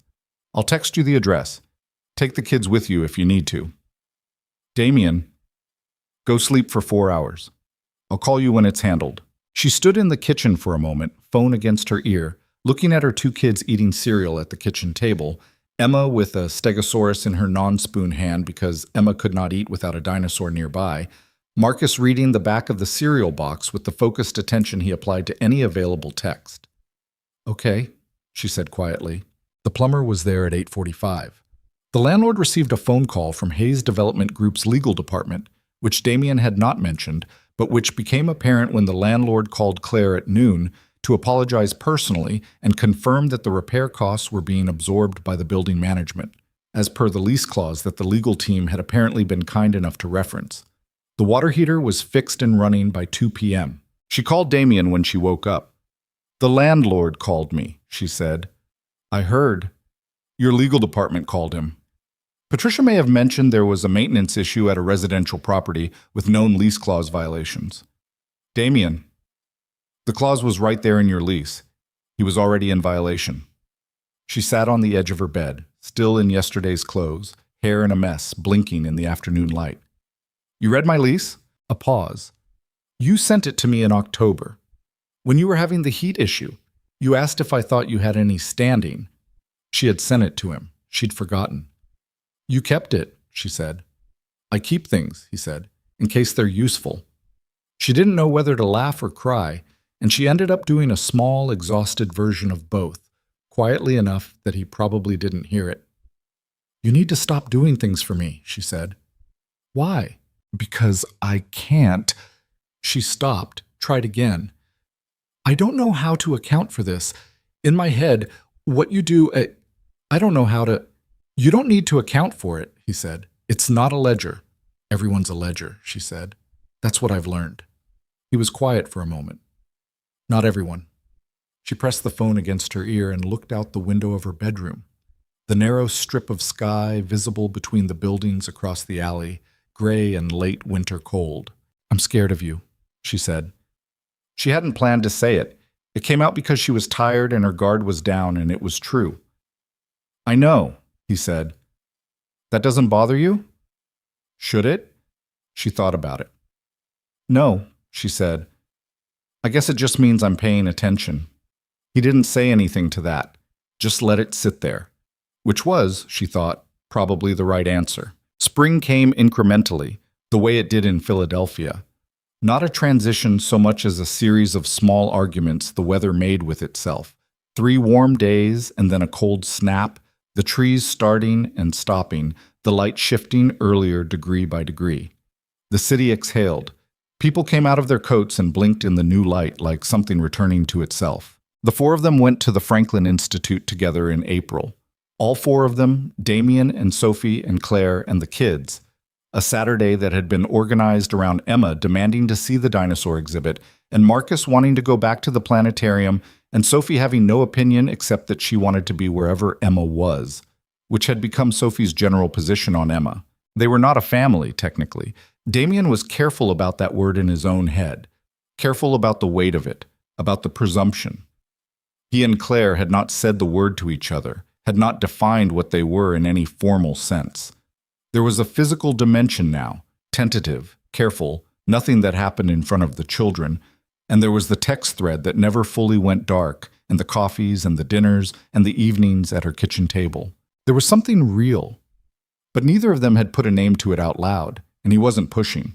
But walking through the museum with Sophie on his left and Emma on his right, and Marcus a half step ahead, pointing at things with the authority of someone who had already been here once and now considered himself a guide, and Claire beside him, with her hands in her jacket pockets and her shoulder 2 inches from his. Walking through all of that, Damien felt something straighten in him, some crooked thing going incrementally less crooked. Marcus had appointed himself Emma's dinosaur docent and was explaining, with enormous patience, the difference between the Cretaceous and Jurassic periods to a 4-year-old who was mostly interested in which ones were biggest. Sophie was contributing occasional supporting facts she'd clearly just looked up on Damien's phone, which she had borrowed and was now using as a reference tool. Emma was listening to all of it with the solemn attention she gave to subjects she cared about, which meant dinosaurs and also Gerald and also Sophie. "This one is bigger than a house," Marcus said, pointing at the T-Rex replica. "Gerald could fight it," Emma said. "Gerald is a plastic toy," Marcus said. "Gerald is brave," Emma said. Sophie looked at Damien. He looked back at her. She pressed her lips together. He looked away. Claire was watching all 4 of them and doing the things she did sometimes. Just watching, not talking, present in the way that people are present when they're saving something for later. "What are you thinking?" he asked. She glanced at him. "Nothing profound," she said. "I was thinking Marcus needs a haircut." He smiled. "Don't read into it," she said. I'm not reading into anything. She looked at him sideways. You're reading into it a little. You said Marcus needs a haircut. I believe you. She almost laughed. Almost. She did the thing where she controlled it at the last moment, and he watched her control it, and something in him ached in a way that felt more like warmth than pain. The evening of the museum day, after the kids were in bed and Sophie was asleep on the pull-out couch in Claire's living room because the day had run long and everyone had agreed it was easier and Sophie had wanted to stay, Damien and Claire sat at the kitchen table again. It was their place, the kitchen table, the site of the Saturn ring and the 6 a.m. coffee and 100 smaller things. He had the particular feeling of a table that had absorbed things. I want to tell you something, Claire said. She was holding her tea mug. She looked at it rather than at him for a moment, which was how she started things she'd been composing in her head. Okay, he said. Kevin, when he left, the way he left. She set the mug down, flat hands on either side of it.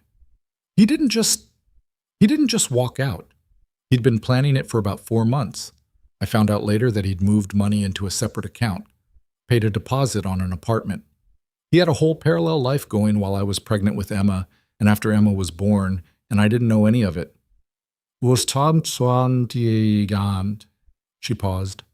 When I found out, I thought about all the times I'd thought something was off, and I'd believed him when he said it was work stress, and I felt stupid for believing him. Damien said nothing. And then I spent a long time after that, a long time, not trusting my own read on people, because I'd been so wrong about him. She looked up. So when you... She stopped. I want you to know that the being scared is not about you, specifically. It's about me not trusting myself anymore. He held her gaze. Do you trust yourself now? She thought about it honestly. More than I did, she said. I trust my read on you, which is... A pause. Which is actually terrifying because trusting it means I have something to lose. He reached across the table and put his hand over hers. Not dramatic, just placed it there on top of her flat hands, which immediately turned over and held on. I'm not planning anything I'm not telling you, he said. I've never been good at lying, and I'm worse at it now than I used to be. A pause. Sophie would tell on me anyway. She did laugh this time, fully for a second before she caught it. Sophie would absolutely tell on you. She told me last week that I look happier, he said. She said it like she was filing a report. Claire's expression softened. She's remarkable, Damien. She's Rachel's, he said. The best parts of her. Claire looked at him. What was Rachel like? He hadn't talked about Rachel, not really. Not in the full sentence, past tense, here is who she was way. He'd circled around her. She'd let him. But it was almost midnight in the kitchen, and the kids were asleep, and something had opened up. She was impatient, he said. Like genuinely impatient. She hated waiting for anything. Lines, traffic, people who talked around the point instead of getting to it. He paused. She made me faster at everything. I was always a deliberate person, and she pushed me to move quicker, decide faster. It was good for me. He turned his coffee cup. She was kind in a way that wasn't soft. She could tell you a hard truth and you'd walk away grateful for it. Sophie got that. You talk about her like she was a whole person, Claire said. He looked up. What? A lot of people, when they talk about someone they've lost, they flatten them, make them perfect, make them a symbol. She shook her head. You said she was impatient. You said she pushed you. It's like she's still... She paused. You kept her real. Something moved through him, quiet and significant. I've worked at that, he said. Sophie needs to know who her mother actually was. Not a saint. A person. Claire looked at him for a moment. Then she said, Marcus and Emma need to know that their father is just a person who failed them. Not a monster. Not an absence that defines them. Just a person who made bad choices. She paused. I'm still working at that. It's harder, he said. He's still alive. Still out there making choices. Yeah, she said. They sat with that for a while. Then Claire said, I should go to bed. Yeah, he said. Neither of them moved for another 10 minutes. July was the month things broke open. Not in a dramatic single-moment way, more like the way a riverbank gives way after a long rain, incrementally and then all at once.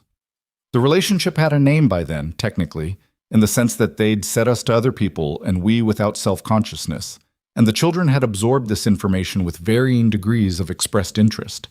Sophie had said, when Damien told her, "Finally," in a tone that suggested she'd been waiting for the official announcement for some time. Marcus had nodded with the gravity of someone ratifying a treaty. Emma had asked if it meant Sophie could come over more, and when Damien said yes, she had returned to Gerald. What happened in July started with Claire's car. The electrical tape had been losing the fight with the cracked mirror for months, and in mid-July the mirror finally gave up entirely, and the driver's side power window stopped working, and a noise started in the engine that the mechanic described with the particular expression mechanics use when they're deciding how to tell you the number. She called Damien at 8 p.m. from the mechanic's parking lot. "The mechanic says it's the timing chain," she said, "and the mirror and the window. The number is—" She stopped, said the number. He was quiet for a second. "I can't pay that right now," she said. It came out flat and clear, no apology in it. She'd gotten better at that. "I don't have it." "Okay," he said. "I have two options. I take the bus for the next 3 weeks while I save up, or I put it on the credit card and manage the payment." A pause. "I'm not asking you to—" "I know you're not," he said, "but I'm going to offer anyway, and you can tell me no." She was quiet. "Let me cover the repair," he said. "Not as a thing you owe me, not as a ledger, just as something I can do that makes your life easier, and that I want to do." "Damien, you've let me fix things before," he said. "The water heater, the Saturn ring. Those were different. Were they?" She sat in the mechanic's parking lot in the July heat and looked at the car through the shop window, the hood up, the mechanic's legs sticking out from underneath it. She thought about the bus schedule and the school run and the hospital shifts and all the arithmetic she did so automatically she no longer experienced it as math. "It's too much," she said. "It's not," he said. "It feels like too much." "I know it does," he said. "That's not the same as it being too much." She pressed her palm against the warm roof of the car. "I don't want to be someone you take care of," she said. "I've been very careful not to be that person." "You're not," he said. "You're someone I love who needs her car fixed." The mechanic's parking lot was very quiet for a moment. They hadn't said that word. Not like that. Not directly. Without softening. Without the specific uncertainty that had surrounded every conversation that touched it. "What did you just say?" she said. He said it again, clearly and without drama. "You're someone I love who needs her car fixed." She stood in the parking lot and felt the word settle through her. Not the word itself, but the delivery of it, the plainness of it, the way it didn't ask anything of her, didn't come attached to a requirement or a trade. Just information, just true. "Okay," she said. Her voice was steady, but only technically. "Okay. Is that—" "Yes," she said. "That's— yes." She heard him exhale. "Good," he said. "Tell the mechanic I'll call with a card." She almost laughed. "You are so strange." "I love you," he said again. "And your car needs a timing chain." She put her hand over her mouth for a second. In the parking lot, in July, in the heat. "I love you too," she said. "You impossible person." The timing chain was fixed by Tuesday. The next shift, though, happened in the way Damien hadn't anticipated. At 10:37 p.m. on a Saturday in September, in Claire's apartment, during the first overnight he'd spent there while Claire was working. It was not the first time he'd been with the kids while she worked. That had happened twice before, in carefully staged increments, tested first with 2 hours, then 4, building toward the longer stretch. This was the first full overnight. Claire had a double shift, 7 p.m. to 7 a.m., and Margaret, Damien's housekeeper who had known Sophie since she was a baby and was one of the few people Damien trusted entirely, was with Sophie at his place across the city. He'd put Emma to bed at 8:30 after 2 dinosaur stories and the specific negotiation over which stuffed animals were permitted in the bed, which was a negotiation Emma conducted with the patience and strategic patience of a 4-year-old who had done this before and knew that the end result was always more animals than the initial offer. She'd fallen asleep with Gerald on her pillow and a brachiosaurus, Not Gerald, a different one, whose name was Linda, tucked under her arm. Marcus had stayed up until 9:30, ostensibly finishing homework, actually spending 20 minutes of it asking Damien questions about Hayes Development's project process, which Damien had answered in full because Marcus asked good questions and deserved full answers. At 9:30, Marcus had closed his notebook and said he was going to bed, and had paused in the doorway of the living room. "Damien," he'd said. "Yeah. Is my mom—" He'd stopped, started differently. "Is she okay? Is she happy?" Damien had looked at him, knowing that the question had layers, knowing it was about more than happiness in the daily sense, that it was the question of a child who had watched his mother manage and endure and carry for years, and was asking whether something had changed. "Yes," he said. "I think so." Marcus had looked at him for a moment with those eyes that processed everything. "She laughs more," he said. "Since you—" He stopped again, settled for, "She laughs more." "I know," Damien said. Marcus nodded. "Okay," he said, and went to bed. Damien sat in Claire's living room after both kids were down. A small room with furniture that had been chosen practically rather than aesthetically, the couch slightly worn on the left arm where Claire habitually sat, a lamp with a crooked shade, Marcus's science projects from the last 3 months stacked on the shelf because Claire never took them down, Emma's drawings on every vertical surface, including the inside of the bathroom door. He sat in the room that contained the evidence of this family, and he felt the full weight of being in it. Not as a visitor, not as someone passing through, but as someone who was present in it and mattered to the people in it, and that was something he had not let himself be in a very long time. He sat with that. At 10:37, he heard bare feet on the floor in the hallway. Marcus appeared in the doorway in pajamas, not Emma. Marcus, older, more contained, the one who didn't pad out in the night for water. Damien sat up. "Hey, what's wrong?" Marcus came into the living room and sat in the armchair across from the couch, with the deliberate movement of someone who had decided to do something and was going to do it. He didn't look sleepy. He'd clearly been lying awake. "I have a question," Marcus said. "Okay." Marcus looked at him, straight, clear, the way he looked at things he was trying to understand fully. "Are you going to disappear too?" The words were quiet, simple, and they hit Damien somewhere in the center of his chest with a force entirely disproportionate to their volume. He didn't answer immediately. He held the question, the whole weight of it, everything behind it.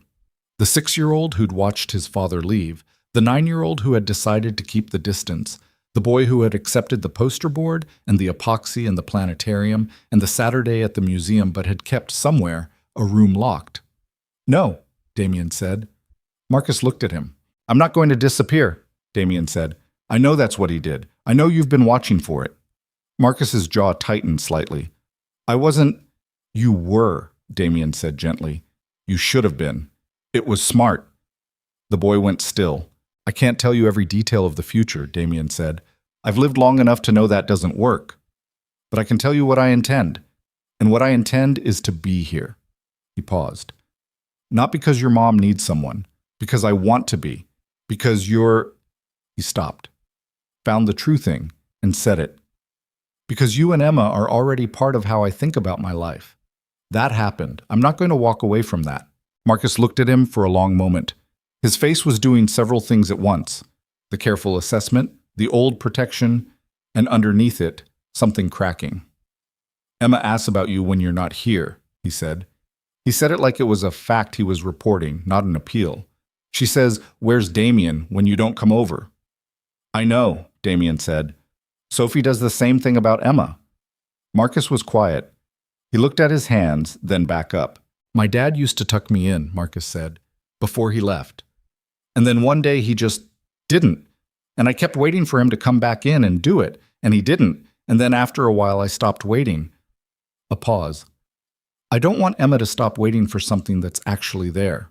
Damien looked at this 9-year-old, this boy who had been managing his expectations and protecting his sisters for 2 years, and who had come out in the dark tonight to ask the question because someone had to ask it.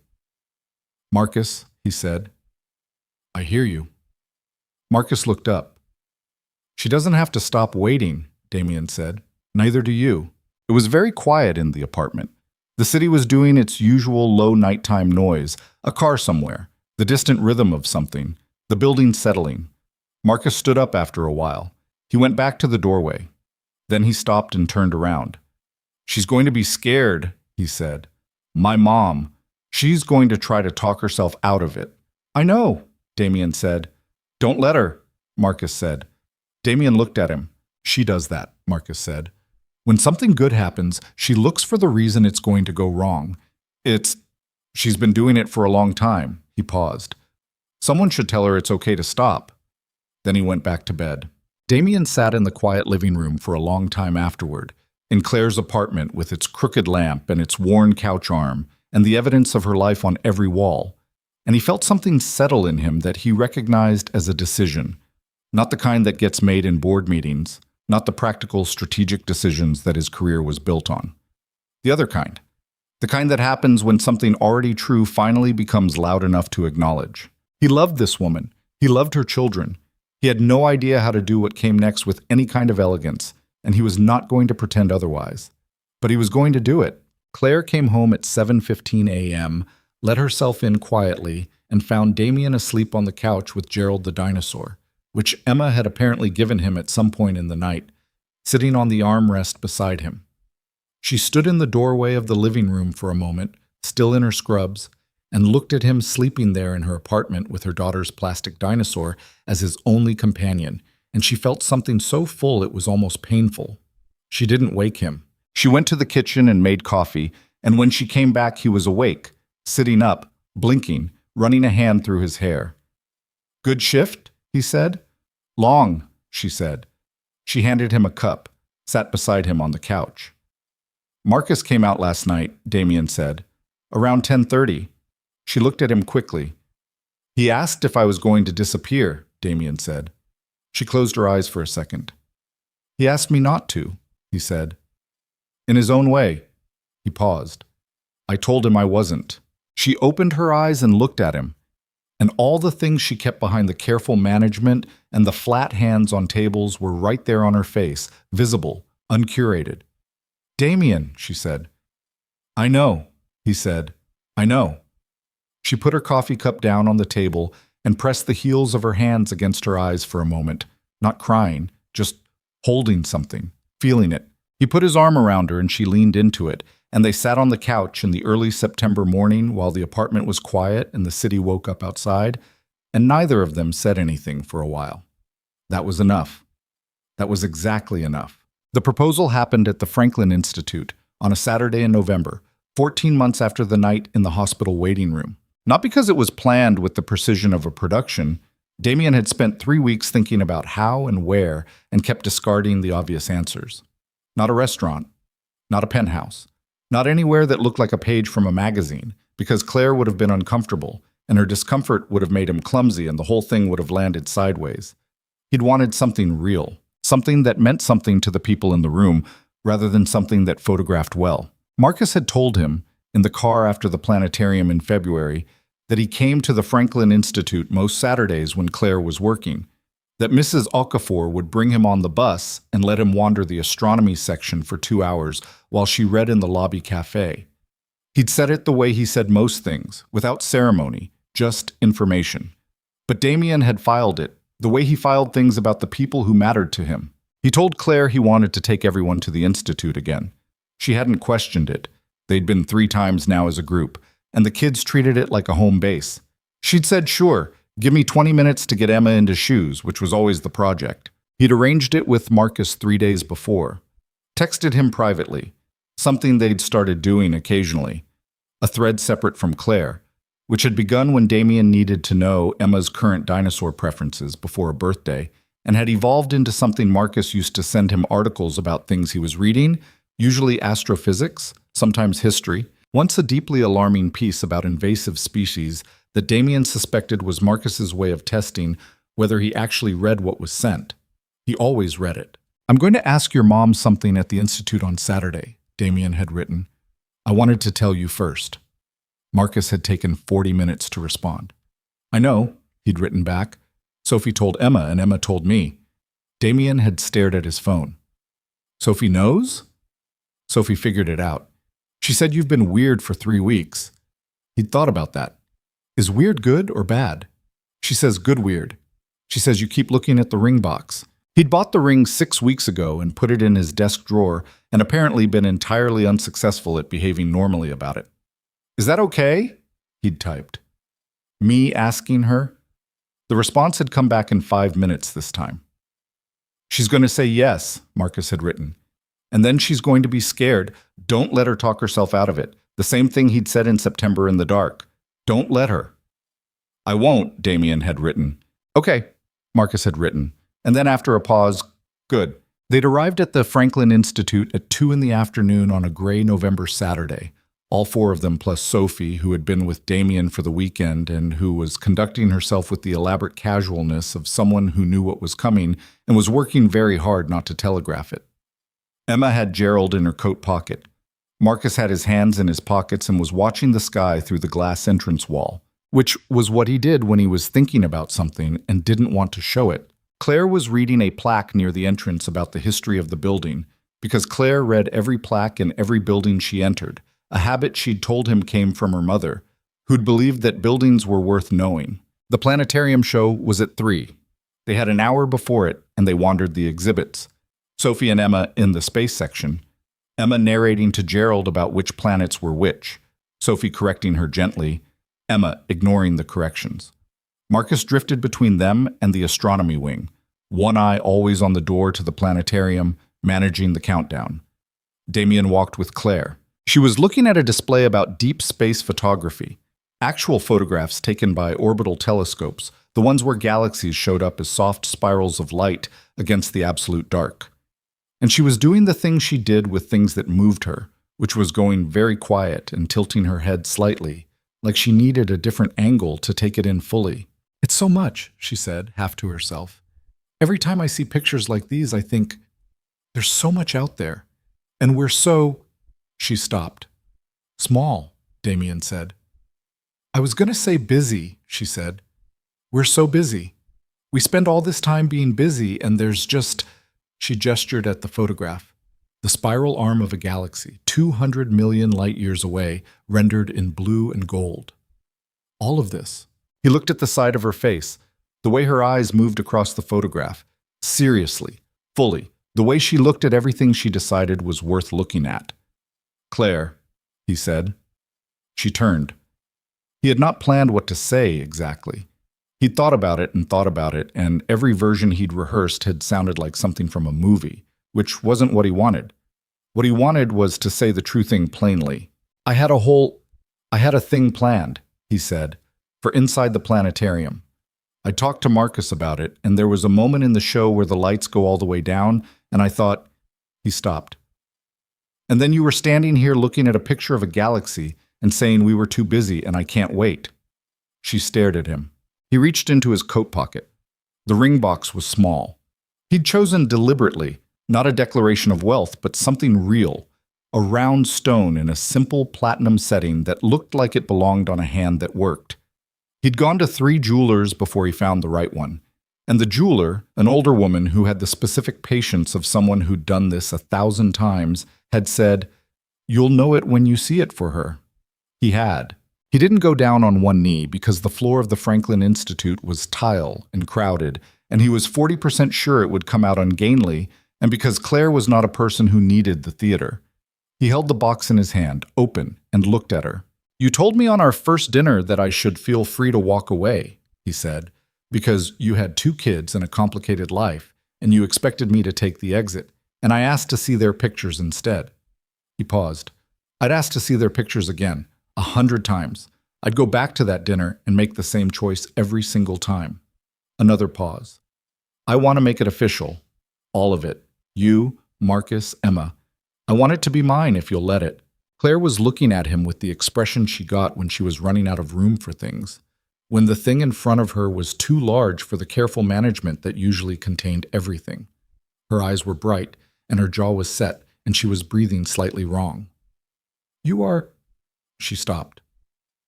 "I'm asking," he said. "Will you marry me?" She looked at the ring, then at him, then at the ring. "I have 2 kids," she said. "I know. I was there when you mentioned it. multiple times, and a car that's 2 timing chains away from not being a car anymore. The timing chain is fixed, he said. We addressed that. She pressed her lips together. Her eyes were doing something. Marcus knew you were going to do this, she said. Marcus told me Sophie told Emma, who told Marcus, so there was a full intelligence operation running that I had no control over. She actually laughed at that. A real one, startled out of her, her hand going to her mouth. And then she was crying, which happened approximately 1 second after the laugh, the way it sometimes does when something hits you in both places at once. Stop, she said to herself, pressing her fingers under her eyes. Stop it. Take your time, he said. I'm not crying because I'm sad, she said, which he knew. I'm crying because... She gestured at him, and at the ring, and at the space between them, and at the galaxy photograph on the wall, and at the general situation. All of this.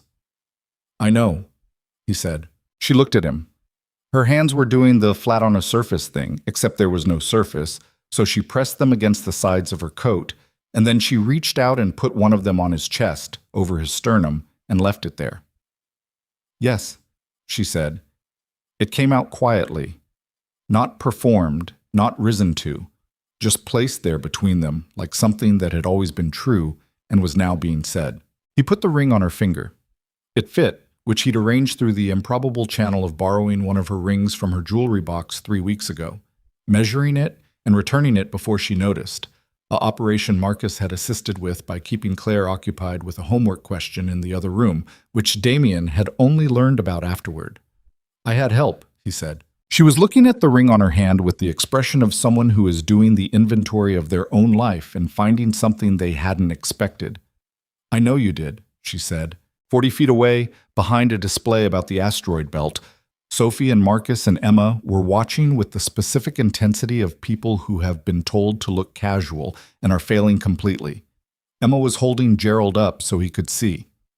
Marcus had his arms crossed and his expression even, but his eyes were bright.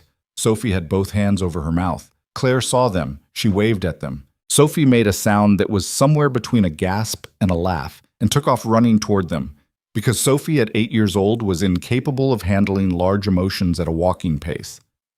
Emma took off after Sophie, which was Emma's general approach to Sophie's movements. Marcus walked. He came to where they were standing, looked at the ring, looked at Damien, looked at his mother. I told you, he said to Damien. You did, Damien said. Marcus looked at his mother for a long moment. Then he stepped forward and hugged her. The specific, slightly stiff way Marcus hugged, arms tight and brief and completely genuine. And Claire held him with one hand and pressed her face against his hair for a second. You okay? She asked him quietly. Yeah, he said, into her shoulder. I'm good. Emma hit them from the side like a small missile. And then Sophie arrived, and there was a tangle of people in front of a deep space photograph, and Damien stood back from it for 1 second, just one, to see all of it clearly before it moved. Then Sophie grabbed his arm and pulled him in. The months between the proposal and the wedding were not uncomplicated because nothing about the lives involved was uncomplicated. And anyone who thought that love resolved the practical and emotional arithmetic of 2 families being built into one had clearly never tried it. Claire's relationship with the idea of the wedding was fraught from the beginning. Not with Damien, with the concept. With the thing that a wedding meant, which was standing in front of people and saying, this is real, and I believe it will hold when every experience she had was of things she'd believed in failing. She'd had a wedding before. She'd stood in a different kind of room in a white dress with Kevin, and she'd meant every word, and so, she'd believed, had he. And then he'd spent 4 years dismantling it piece by piece, and she'd spent 2 years picking herself back up. And now she was supposed to do the dress, and the room, and the words again. She told Damien this on a Tuesday night in January in the kitchen, hands flat on the table. I want to marry you, she said clearly. I'm not having second thoughts about you. I want you to know that before I say the other thing. Okay, he said. The wedding is making me, She pressed her lips together. Every time we look at venues or talk to caterers or any of it, I feel like I'm building something that could fall down. And I know that's not rational, and I know it's history and not prediction, but my body doesn't know the difference. He looked at her for a long moment. Then let's make it smaller, he said. whatever size it needs to be feel like ours and not like a performance. Your board members are going to expect. My board members can come to the reception, he said. The ceremony is ours. She looked at him. Whatever you need, he said. We do it that way. The church, the courthouse, the backyard. I don't care. I care about the end result. You can have the process. She'd cried again, which she was still slightly mortified about every time it happened. And he'd handed her a paper towel because they were in the kitchen and there were no tissues, which was so specific and unromantic and exactly right that she'd laughed while crying, which was undignified. But there it was. They settled on small, a venue in Old City, a converted warehouse space with exposed brick and good light that held 80 people comfortably and didn't feel like a hotel ballroom. A ceremony in the early afternoon followed by dinner. People who mattered, not people who needed to be there for optics. Patricia, Damien's assistant, handled the logistics with the focused efficiency of someone who understood that her job was to make the decisions that didn't need to be made by the couple. And she did it without drama or opinion, which was why she'd worked for Damien for 5 years and would work for him for 10 more. Sophie had appointed herself the flower situation, a title she'd invented herself, which apparently meant she had opinions about what flowers were at the ceremony and where they went, and she exercised this role with the seriousness of a small general. Claire had let her have it completely, partly because Sophie's taste turned out to be good, and partly because the look on Sophie's face when she was making decisions about flowers was something Claire had come to love in a specific and private way. Marcus was going to stand with Damien, which had been Marcus's offer, and which Damien had accepted without making it into a moment. Just said, yeah, I'd like that in the same tone he used for most things, practical and genuine. And Marcus had nodded and returned to whatever he was doing with the complete composure of a 10-year-old who had just done something significant and chosen not to acknowledge it. Emma was going to walk with Sophie, which Emma had determined herself on the grounds that Sophie was her best friend, and also because Sophie had promised to hold Gerald for her if she got tired. The week before the wedding, Claire fell apart. It happened on a Thursday night, 6 days before the Saturday ceremony, and it happened in the most ordinary possible way. She'd been fine all week, busy, yes, with last-minute things, but functional, moving forward. And then she was in the bathroom of the apartment she was still living in with the kids, the apartment that in 3 weeks they'd be moving out of when they moved into Damien's house. And she looked at herself in the mirror and she heard Kevin's voice, not loudly, not dramatically, but clearly, saying what he'd said in the end, that she was exhausting, that she wanted too much, that whoever came next would eventually figure that out. She sat down on the bathroom floor because her legs stopped cooperating. She sat there for a while. The tile was cold. The bathroom light was the specific harsh fluorescent of cheap rental apartments, the kind that showed everything. She looked at herself in the mirror from the floor. The angle made her look small, which she supposed was accurate, and she let the old voice run. She was doing this wrong. She was going to wreck it. She always thought things were real until they weren't. She'd believed Kevin, too.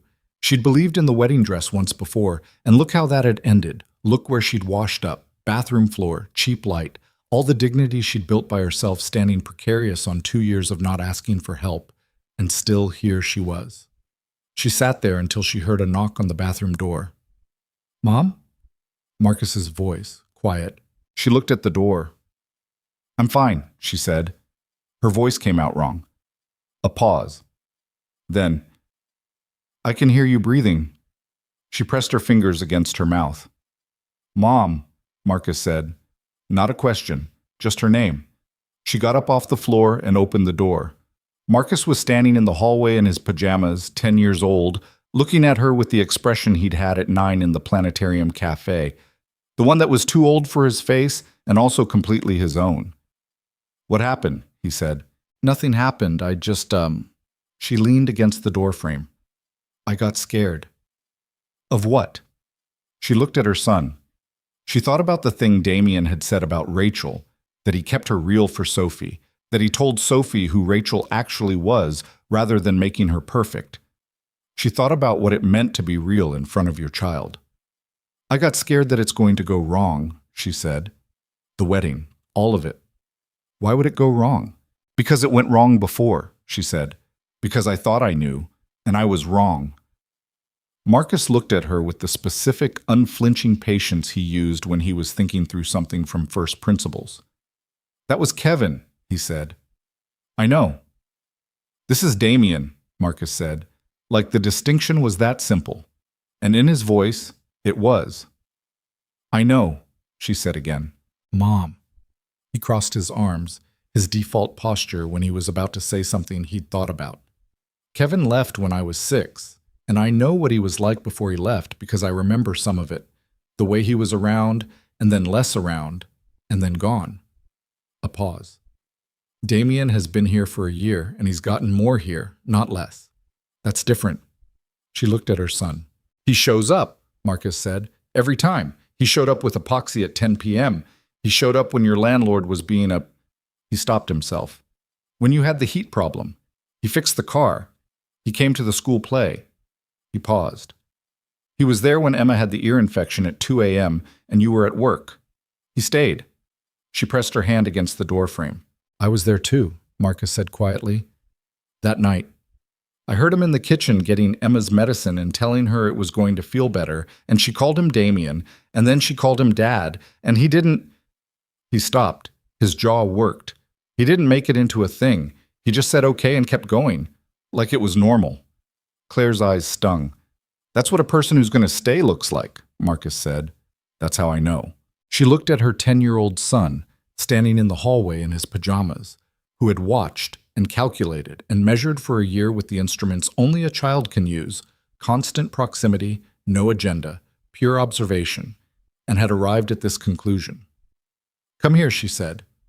He came and let her hug him properly, both arms, longer than he usually tolerated. He didn't pull away. You're going to be okay, Mom, he said into her shoulder. You're allowed to be happy. She held her son in the hallway outside the bathroom with the cold tile and the bad light, and she cried in the messy, uncoordinated way that happened when you'd been holding something for too long. She called Damien at 11:30 after Marcus was back in bed. He answered on the first ring, which meant he'd been awake. Hey, he said. What's going on? I need you to tell me something true, she said. A pause. What do you need? She sat on the couch in the dark living room, Emma's dinosaur drawings on the wall above the refrigerator visible through the kitchen doorway, the evidence of all of it around her. Tell me it's real, she said. Tell me I'm not... She couldn't finish it. It's real, he said. His voice was steady and unequivocal. It's the most real thing in my life since Sophie was born. She pressed her free hand against her knee. You're not getting it wrong, he said. You're not too much. You're not exhausting. You are the clearest thing I've looked at in 6 years, and I have looked at a lot of things. A pause. Kevin was wrong about you. He was wrong the whole time. She breathed. I'm going to be there Saturday, he said. Marcus and Emma and Sophie are going to be there. And when you walk down that aisle, you're going to see all of us, and it's going to be real. He paused. Okay, she said. Her voice was thick, but it was hers. Claire? Yeah. Go to sleep. You too. She did. The morning of the wedding, she got up at 6 and made coffee and sat at the kitchen table by herself for 20 minutes before anyone else woke up. She sat with both hands around the mug and looked at the dinosaur drawings and the 94 quiz that was still on the refrigerator beside 2 more since then. An 88 that Marcus had been frustrated about, and a 97 that had made him cautiously satisfied. And the photo of the 4 of them at the Franklin Institute that she'd had printed and stuck to the fridge beside the quizzes because it was hers, and she wanted it where she could see it. She looked at the ring on her hand. She was afraid. That was still true. She didn't know how to make it not true, and she'd stopped trying. Fear wasn't the same as wrong. She knew that now in a way she hadn't known it before, that the presence of fear was not evidence of a mistake. Sometimes fear was just what it felt like to want something and have something to lose. Diane arrived at 8 to help with the morning, which meant mostly managing Emma's accessories situation, which Emma had strong opinions about, most of them dinosaur adjacent. Emma had been told she couldn't carry Gerald down the aisle. She had accepted this and found a workaround, which was that Sophie would carry Gerald in her bouquet. Sophie had agreed immediately and without apparent conflict about this modification to her role as flower situation manager. Marcus got dressed in his suit with a focused efficiency that made him look older than 10, and then stood in the kitchen looking slightly stiff until Claire told him to go sit down and read something, and the stiffness left him entirely. The venue was 30 minutes away. Diane drove because Claire's hands weren't fully steady, a fact she acknowledged to Diane and to no one else. In the back of the car, Emma fell asleep against Marcus's shoulder almost immediately, which was Emma's response to formal events and also to most events. Marcus led her, which was Marcus's response to Emma. The venue was already set up when they arrived. The flowers Sophie had selected arranged along the aisle in a way that was simple and good, the light coming through the industrial windows at the angle that made the exposed brick warm. Patricia had done everything correctly, as Patricia did, and had left a small note on the table in the bridal room that said only, "Everything is ready," which was all Claire needed to know. She was fine through the hair and the makeup, and Diane's running commentary on both, fine through Emma insisting on wearing her dinosaur beret, which they'd agreed to, fine through Marcus adjusting his tie 3 times in the mirror with a precision that was entirely his own. Then she was in the bathroom. Not the fall-apart kind of being in the bathroom, just standing there in the dress, looking at herself. The dress was ivory, not white, not the dress from the first wedding, nothing like it. She'd chosen it herself in a shop on Chestnut Street on a Tuesday in September, alone, which had been the right way to do it. It was plain and well cut, and it fit her exactly as she was, rather than as an idea of who a bride should be. She had the ring on her left hand and earrings that had been her mother's in her own face, looking back at her. The voices started. The old ones, the ones that sounded like Kevin, and also like the worst version of herself. The versions that had taken 2 years to quiet down and never fully went away. "You don't get this. This isn't for people like you. You're a nursing assistant from Allentown with a cracked mirror on her car and 2 kids from a failed marriage. And eventually he's going to wake up and see that." She looked at herself in the mirror. She looked at the ring. A small knock on the bathroom door. "Mom, Marcus's voice. "I'm fine," she said. "I know," he said. "I just..." A pause. "Can I come in?" She opened the door. He was in his suit, tie finally correctly adjusted, looking up at her with the expression she knew best on him. The full, unguarded, 10-year-old version of his face that she didn't see as often as she used to, because he was growing into something more contained. He looked at her. He saw everything. He had always seen everything. "You look like Mom," he said. "Not like a bride, not like you look beautiful, though both were also true. You look like Mom, like himself, like home." She made a sound that wasn't quite a word. He stepped forward and put his arms around her, his chin at her collarbone because he was still 3 inches shorter than her, his grip tight and complete. "You don't have to be scared anymore," he said. "He really loves us." She held her son. The words settled through her. He really loves us. Not he loves you or you'll be fine, but us, the full count, all 3 of them, the version of the truth that mattered most. "I know," she said. "I know he does." "So stop crying," Marcus said, against her shoulder. She almost laughed. "I'm crying because I'm happy." "That's a strange way to be happy." "You'll understand when you're older." "People keep saying that," he said, but he didn't let go. They stood there for another minute in the small bathroom of the venue, the 10-year-old and his mother in her wedding dress, holding on to each other before the next thing started. Then Emma appeared in the doorway in her flower girl dress, with Gerald in her hand, because Sophie was holding Gerald in the bouquet. But Emma had apparently negotiated a brief visit first, her hair half done, one shoe on. "Why are we standing here?" Emma asked. "We're getting ready," Marcus said, releasing Claire and standing up straight. "I'm ready," Emma said, holding up Gerald. "Where's your other shoe?" Claire asked. Emma looked at her feet, looked up. "Sophie has it." "Why does Sophie have your shoe?" Emma appeared to think about this. "She's holding things," she said, as if this was a complete explanation. Claire looked at her daughter, her impossible, dinosaur-obsessed, fearless 4-year-old daughter who had been born into chaos and had never once seemed to notice. "Okay," Claire said, and straightened up. "Let's go find your shoe." They walked down the aisle 20 minutes later. Claire had Marcus on her left and Emma on her right. Emma's second shoe successfully located and installed, Gerald having been transferred to Sophie's bouquet as previously arranged. The room had 80 people in it, most of whom Claire knew, and all of whom were looking at her, which would have been the thing she dreaded most about this day in any earlier version of herself. She looked at the altar. Damien was standing there in a dark suit that he wore the way he wore everything, without particular awareness of how it looked, because he was not thinking about how he looked. He was thinking about her. She could see it in the quality of his attention, the full weight of it, directed entirely at the doorway where she appeared. Beside him, Marcus walked out of place for a moment. Technically, he was supposed to have gone ahead to stand with Damien, but he'd stayed beside Claire until they were nearly at the front, and then he'd given her arm a brief, firm squeeze and walked up to stand next to Damien. Sophie and Emma were already at the front, having processed with great ceremony and variable coordination. Emma had stopped twice to look at the flowers, and Sophie had whispered corrections to her trajectory with sisterly patience. Damien was fighting something. She could see it in the set of his jaw and the brightness of his eyes, the specific look of a man who has decided he's not going to cry and is losing the negotiation. She reached him. "Hi," she said quietly. "Hi," he said. His voice was not fully steady. "You're going to cry," she said. "I'm absolutely not," he said. He cried. Not dramatically. 2 tears, controlled, which he appeared to find deeply irritating. Sophie noticed and made a face that meant I knew it.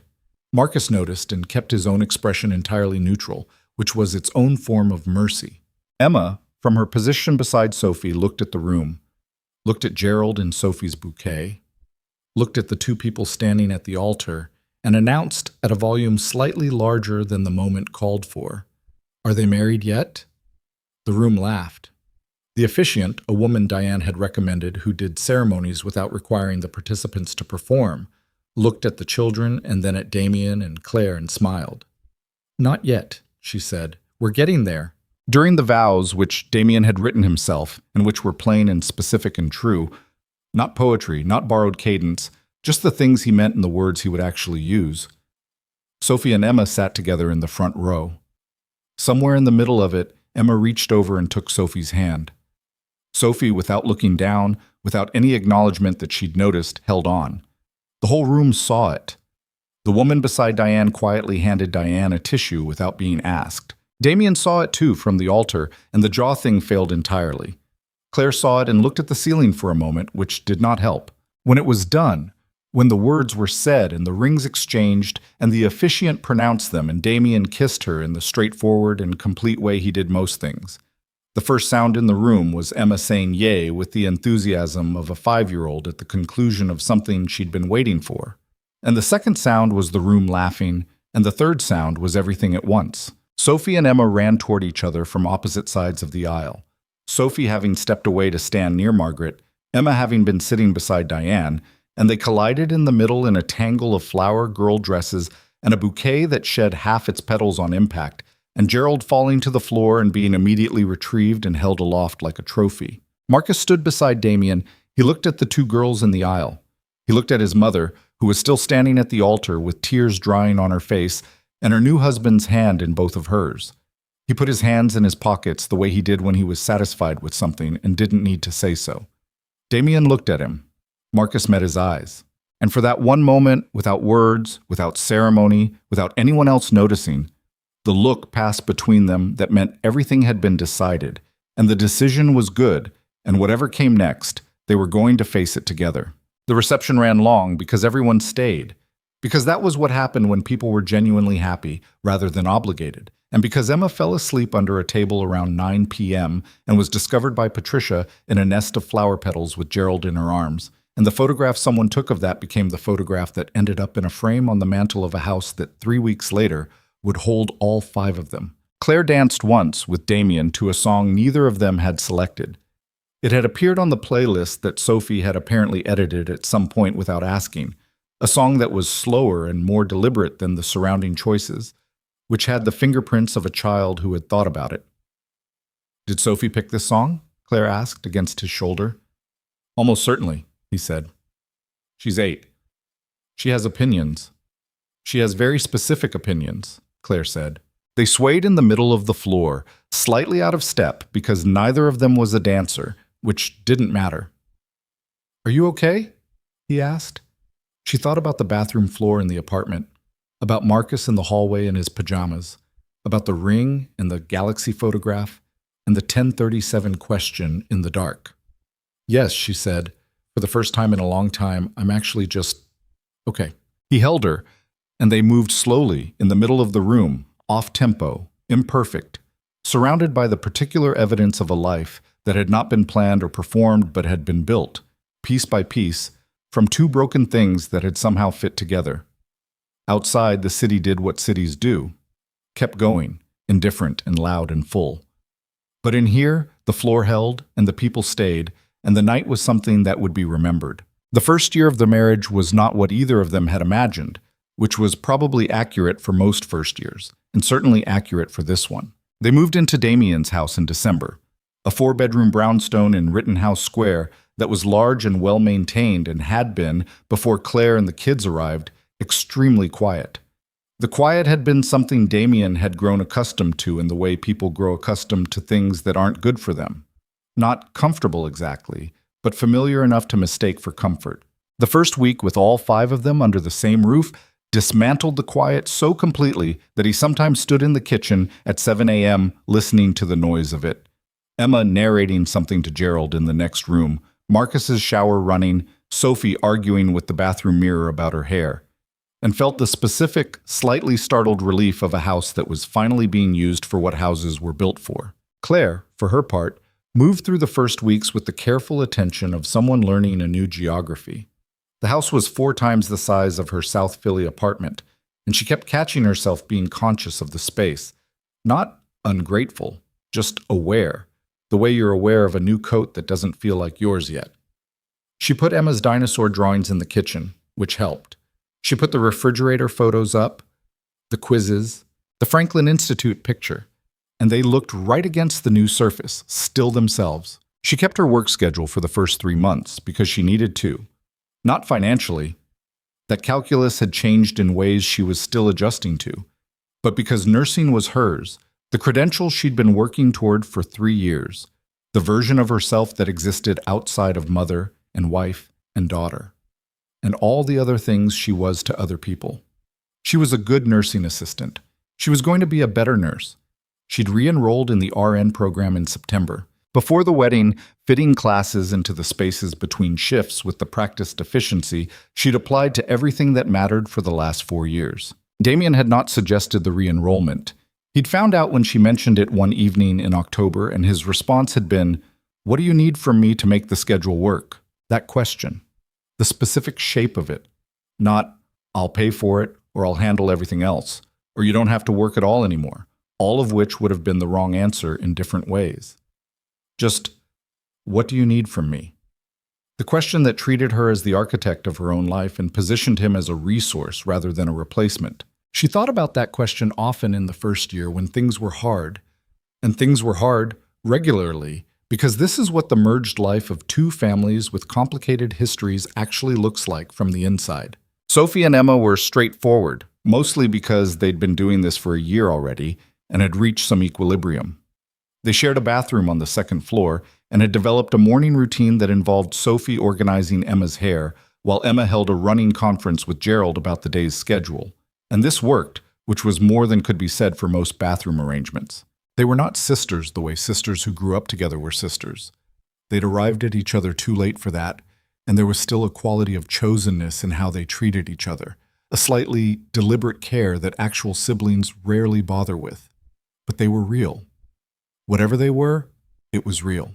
Marcus and Sophie were more complicated because Marcus was 12 in the way that 12-year-olds are.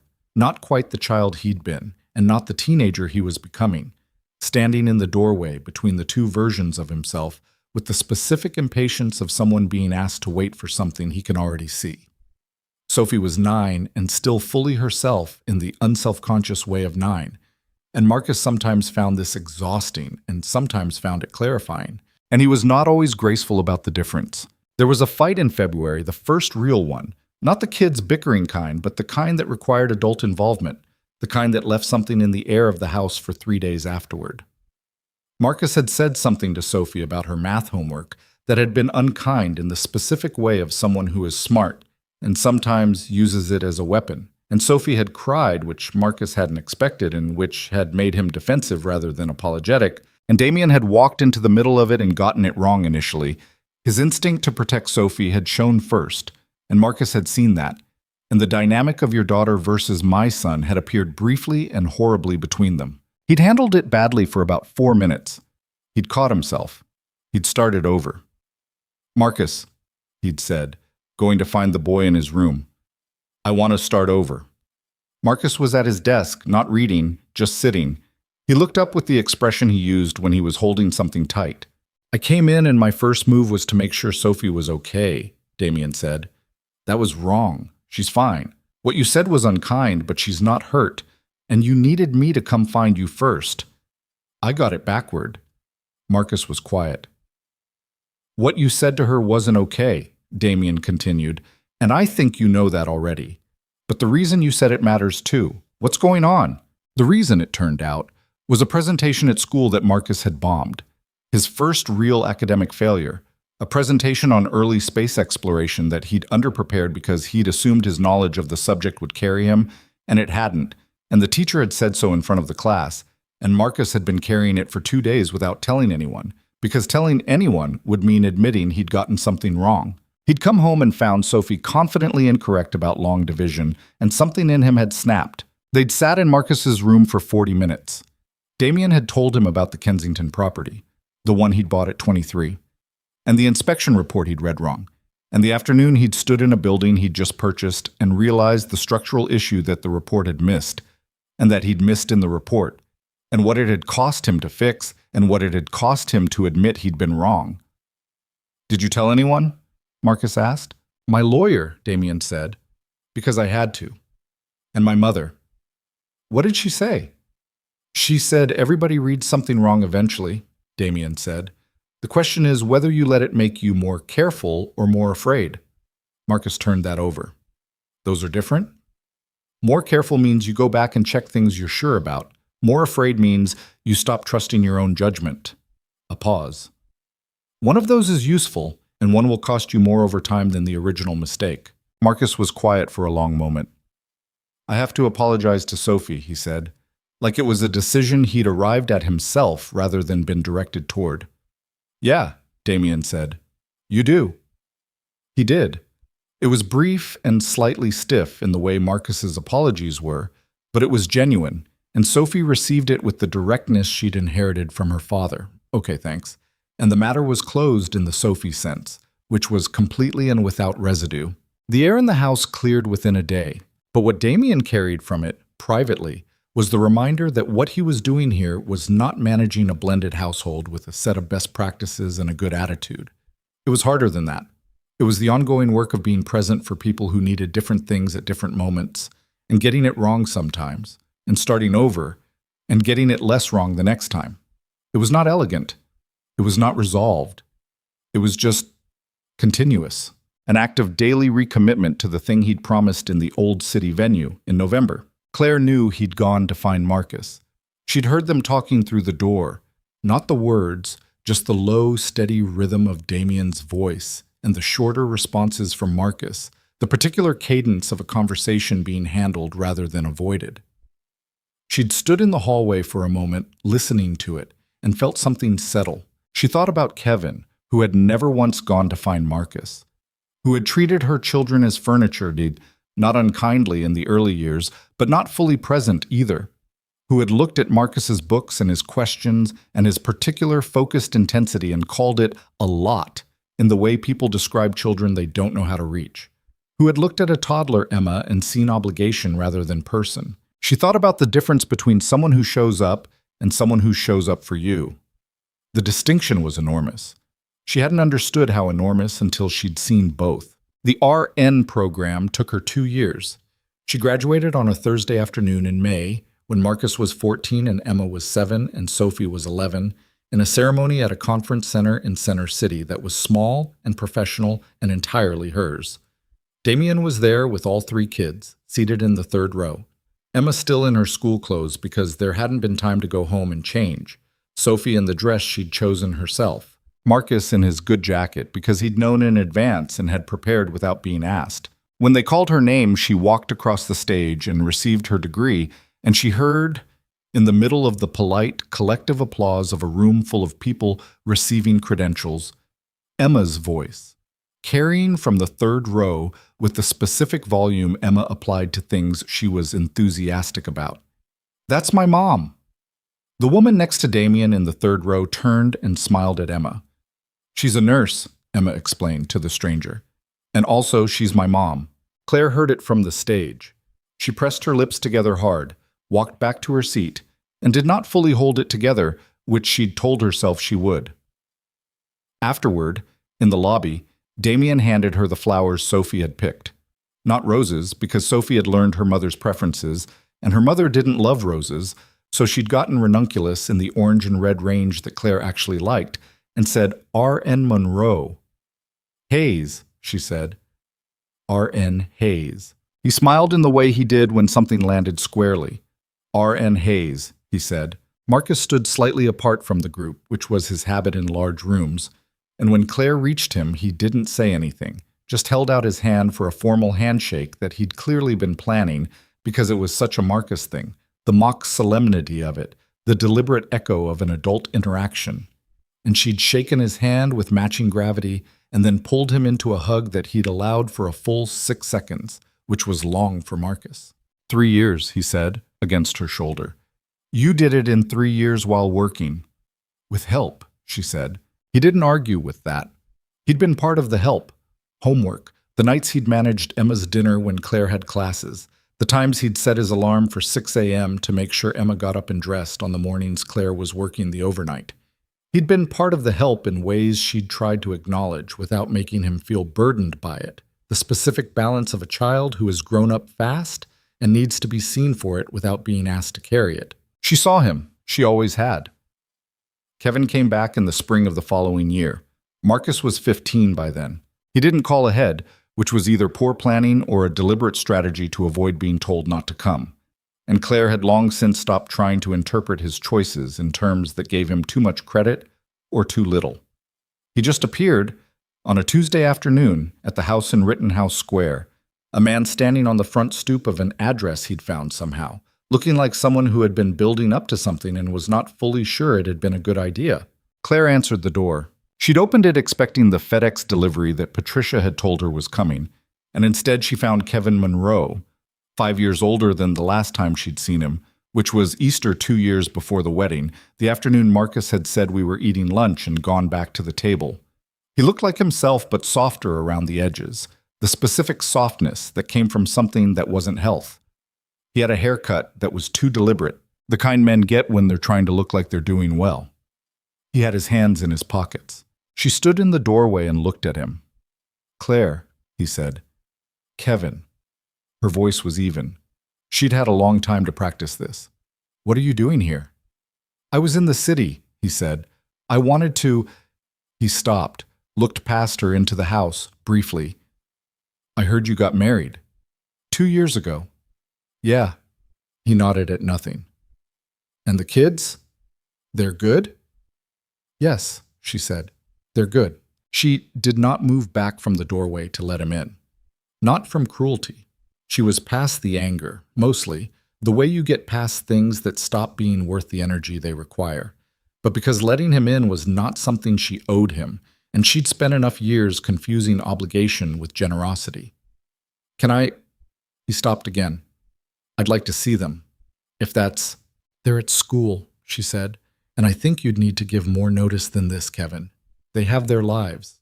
They have routines." He looked at the ground. "I know I've been absent," she said. Not cruelly, just accurately. "I've been absent," he agreed. He said it like a man who had rehearsed the acknowledgement but hadn't gotten further than that. "I'm trying to—" He gestured vaguely. "I'm working on some things." She looked at him. The man she'd married at 26, the man she'd believed in when she was trying to build a life and hadn't known yet what the building required, the man who had left her with an 8-month-old and a 6-year-old and a lease in both their names, and the slow, dismantling realization that she'd been alone in the marriage for a long time before she was actually alone. She felt nothing sharp. That surprised her, still, that the sharpness was gone. There was something duller there. Not quite pity, not quite indifference, somewhere between them. Okay, she said, work on your things. When you've worked on them, you can contact me through the number I have and we'll figure out what's appropriate for the kids. A pause. But Kevin, Marcus is 15. He remembers things. Don't come back unless you mean it. He looked at her. Something moved across his face that might have been shame or the beginning of it. Is he... Kevin stopped. Is he doing okay? Marcus? He's exceptional, she said, simply and without the need to make it sting because it was just true. He's the most exceptional person I know. Kevin nodded slowly. Yeah, he said. Yeah, I can see that. He paused. You did that. She looked at him for a moment. Not just me, she said. He understood what she meant. She could see that he understood. He left. She stood in the doorway and watched him walk down the front steps and along the sidewalk. A man with his hands in his pockets walking away from the house that didn't belong to him. And she felt the full weight of everything he'd given up. Not her. She'd been fine. In the end, she'd been more than fine. But Marcus at 6 and Emma as a baby, and every year between then and now, the science projects and the planetarium and the 94 quiz and the graduation in the morning. Emma had called Damien Dad without thinking about it. All of it, irrecoverable, gone by choice. She closed the door. Damien was in his office on the 3rd floor, on a call that had started at 2 and was still going at 4, which was the specific purgatory of real estate development at the scale he operated. And she knocked and opened the door, and he looked up and read her face and said into the phone, I need 5 minutes. Hold on. Kevin was here, she said. He looked at her. Are you okay? Yes, she said. She meant it. He wanted to see the kids. I told him to give notice and to not come back unless he meant it. She leaned against the door frame. I don't know if he will. What do you need? That question, always that question. Nothing, she said. I just wanted to tell you. Do Marcus and Emma need to know? She thought about it. Marcus might need to know. Not today, but before Kevin comes back, if he does. A pause. He'll want to process it himself. I'll talk to him if you want, Damien said. Or you can. Or both. Let me do it, she said. But stay available. Always, he said. She went back downstairs. He went back to his call. She told Marcus that night, after Emma was in bed, sitting at the kitchen table, their table still, even here, still the place where the real conversations happened. She told him simply and without editorializing. Kevin had come. Kevin had asked about him. She'd told Kevin to give notice and mean it before coming back. Marcus listened with his hands flat on the table, which was a thing he'd started doing in the last year, and she noticed it and did not say anything about it. Did you let him in? Marcus asked. No, she said. Marcus nodded. He asked if you were okay, she said. I told him you were exceptional. Something moved across Marcus's face. He looked at the table for a moment, then back up. Do you think he'll come back? I don't know, she said honestly. Do you want him to? She thought about it. I want him to do whatever is going to be real, she said. For your sake and Emma's. Not a visit with presents and then gone again. Real. She paused. But that's his work to do, not ours. Marcus was quiet for a long moment. He was taller than her now, had been for about 6 months, which she still hadn't fully absorbed. He sat at the kitchen table in the house that was no longer her apartment and looked at his mother with the 15-year-old version of the face she'd known since he was born. I don't need him, Marcus said. Not bitterly. Not as a declaration of triumph or wound, just as information, delivered in the factual way he delivered most things. I've figured out what a father looks like. I know what it actually means. He glanced toward the ceiling, toward the 3rd floor where the sound of Damien's call had long since stopped. I'm good. She reached across the table and put her hand over his. He turned it over and held it for a moment, the way he had when he was small and hadn't started yet on the managed self-containment that adolescence was building in him. Then he let go, picked up his phone, and said, I have homework, and went upstairs. Kevin called twice over the following year. Once she answered, once she didn't. The conversations were short. He was still working on things, he said, still figuring out the logistics, still meaning to. She received this information the way she received most things now, clearly, without attachment to the outcome. without the hope or the bracing that used to accompany anything involving Kevin. The children knew he'd called. Marcus's response was minimal, a nod, a return to whatever he'd been doing. Emma asked if he was going to visit, and Claire said maybe someday, and Emma said okay and asked if Gerald needed a bath, because Gerald was looking dusty, which was an accurate observation and a complete pivot, and that was that. He stopped calling after the second year. The years that followed were not a resolution of anything. That was the thing nobody told you about building a life, that it didn't resolve, that it didn't arrive at a state of completion and rest there, that the work was ongoing and sometimes the work was hard. There were bad nights and sick kids and professional stress and the specific friction of 5 people with different needs and rhythms sharing a house and a life. Marcus went through a stretch at 16 where he was closed off and difficult, and Damien got it wrong twice before he found the right way in. And Sophie went through a thing at 13 that required more from Claire than Claire had known she had, and Emma broke her arm in 5th grade, and the ER visit opened something in Claire that she hadn't known was still close to the surface. The old hospital waiting room version of herself that flinched at fluorescent lights and hard plastic chairs. But Damien was there, every time. Not perfectly. He got things wrong, and said the wrong thing, and sometimes prioritized work in the old way, and caught himself and recalibrated. He was not the version of himself he'd been before Rachel, the one who'd worked 17-hour days and called it building something. He was something different, still driven, still capable of the focus that had built the company from nothing, but with an understanding now of what focus cost when it was aimed at the wrong things. He showed up for school events, not just the big ones, the graduations and the plays and the championships, but the middle ones, the ones that were important specifically to the kid in question and nobody else. Marcus's regional science fair at 14, which he'd won and which had been attended by exactly 11 parents total, and Damien had been one of them.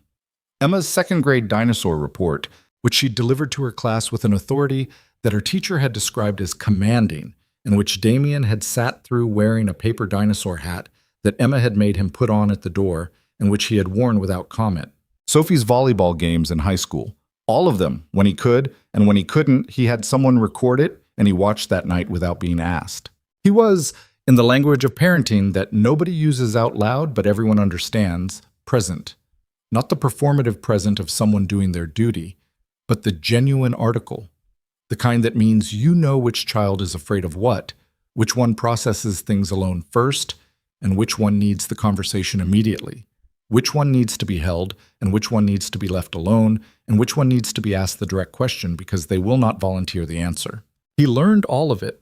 He kept learning. Claire finished her RN certification and moved into a position at Jefferson that was more aligned with what she wanted, a patient care role in a unit where her experience meant something, where she was good at the thing she was doing rather than just capable of it.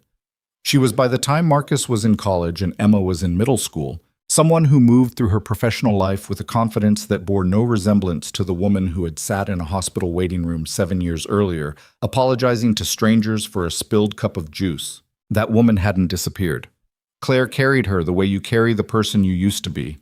Not with shame, not with nostalgia, but as context. As the before that made the after legible.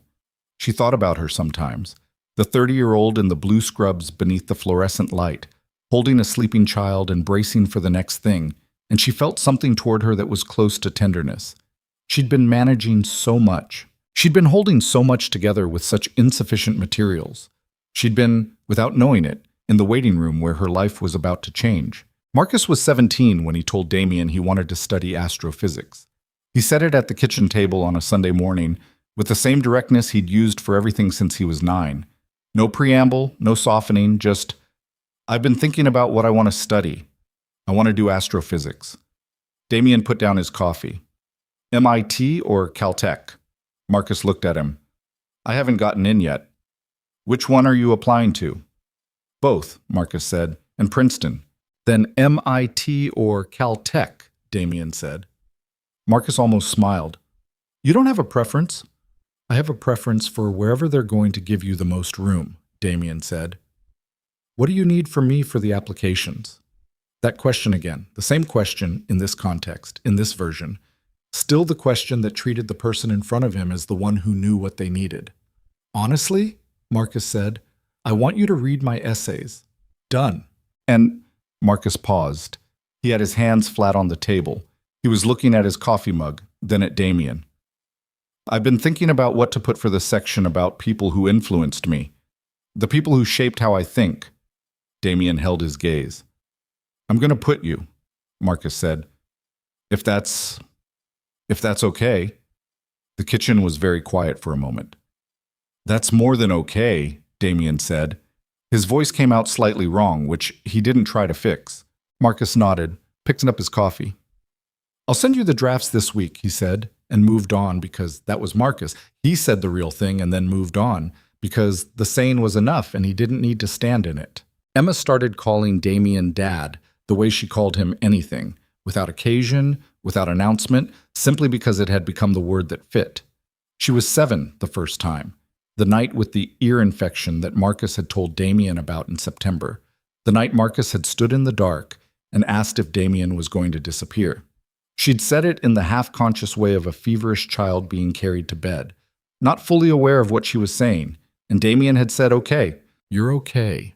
I've got you," without making it into anything. She'd said it again the next morning, fully awake this time. "Dad, where's my other shoe?" And he'd found the shoe, which was under the couch where Emma's shoes reliably ended up. And that had been that. Sophie had made the transition gradually in the way she did things, considered, deliberate, and then completely. She was 10 when she first used the word for Claire, not mom because Rachel was mom and would always be mom, but something adjacent, something that acknowledged what Claire was without replacing what Rachel had been.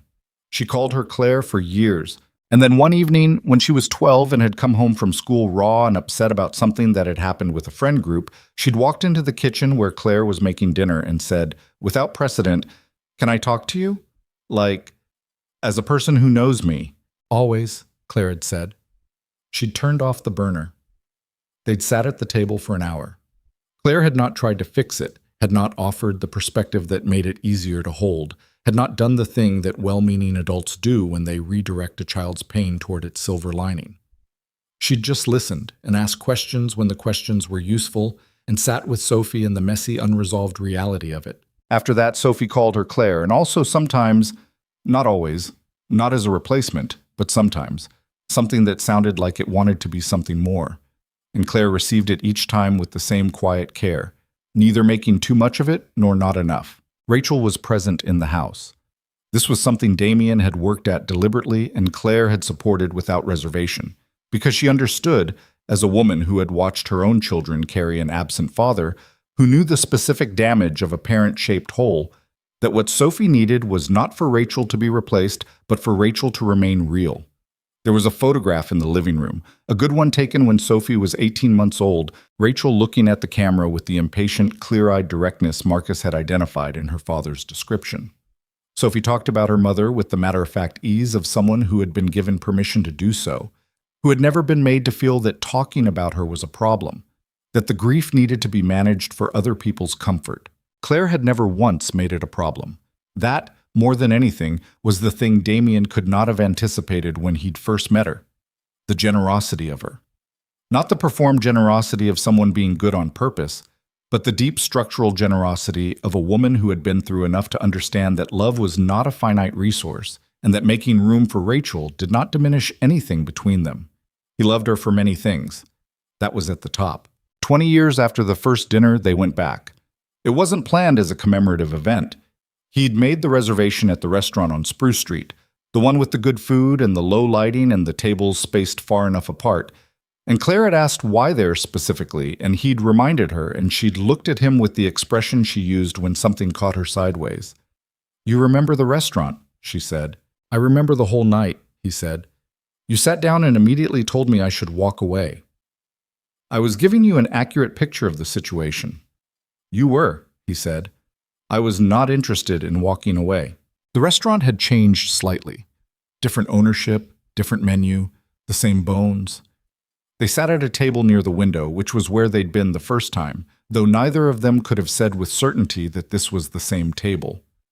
The city moved outside on the other side of the glass, November now as it had been then, the lights going early. Marcus was 29 in a PhD program in theoretical physics at Caltech. the Caltech over the MIT, which had surprised nobody who knew him and which he'd chosen because of a specific research program in cosmology that he'd been corresponding with faculty about since he was 18. He had a girlfriend who was a structural engineer and who had the specific quality Marcus had always been drawn to in people: direct, efficient, not inclined to perform. Claire and Damien had met her at Thanksgiving and liked her immediately in the plain, unguarded way you like people who are good for people you love. Emma was 24, in her second year of veterinary school in Philadelphia, which meant she came to dinner every few weeks and still kept Gerald on her bookshelf, a fact she neither acknowledged nor tried to hide.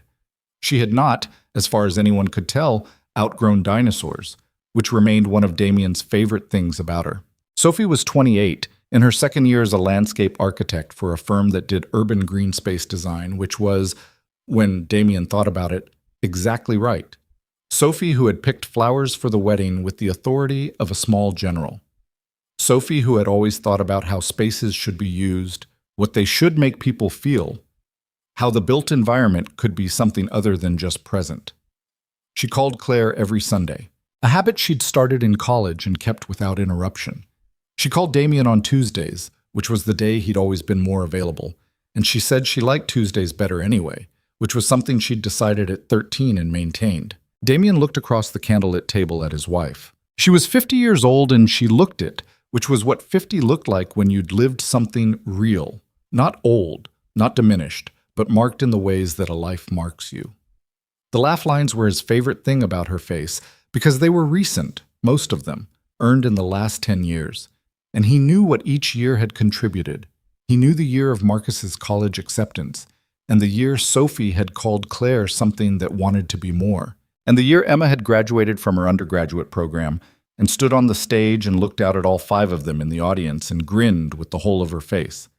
He knew the year Claire's mother had died and the specific texture of that grief, and the year she'd finally let herself believe without the waiting, without the flinch, that this was actually her life. She was looking at the menu she'd already read. He knew she was looking at the menu because she wasn't ready to look at him. And she wasn't ready to look at him because this restaurant and this night and the specific weight of 20 years were sitting on the table between them, and it was a lot to hold while maintaining composure. And Claire, even now, preferred to maintain composure when possible. He waited. She put the menu down. She looked at him across the candlelight, and he looked at her, and all of it was there. The hospital waiting room and the parking lot and the kitchen table and the Saturn ring and the question in the dark and the bathroom floor and the aisle and the years, all the ordinary, irreplaceable years that were the architecture of everything real. "I almost pushed you away," she said. Her voice was quiet and not quite steady. He reached across the table. She put her hand in his. "Every time," she said, "at the dinner and after and at the proposal and at the wedding, I kept looking for the exit because I kept being sure you were going to take it." "I know," he said. "How were you never—" She stopped. "How did you just keep being there?" He thought about the right way to say it. The honest way, not the version that sounded like a line. "Because I was already home," he said. From that night in the waiting room, something in me recognized this. You. That table you 3 were at, with the juice on the floor and Marcus's face, and you apologizing to people who didn't deserve it. He paused. "I didn't know what it was yet, but I didn't want to leave." She looked at him. Her eyes were doing the thing. "Don't," she said to herself. "You can," he said. "I'm fine," she said, which was not true. "Claire, I'm fine." She pressed her free hand under her eye for a second. 20 years and you still—" She stopped, shook her head slightly, the smallest motion. "Still what?" he said.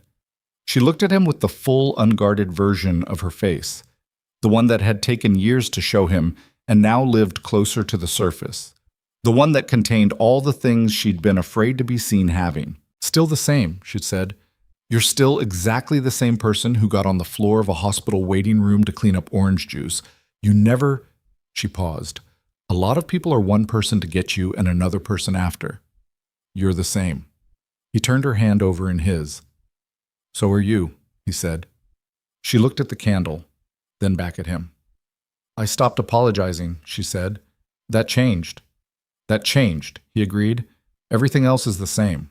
She was quiet for a moment, looking at their hands on the table. The ring was still there, the round stone in the plain setting, a little worn now, the surface of it no longer quite new. She'd offered once, a few years in, to have it refinished, and he'd said no. He liked it the way it was, and she'd understood what he meant. "Do you know what Marcus said to me last week?" she said. "What?" He said. She almost smiled. He said he's been thinking about the structure of things, of relationships, of families.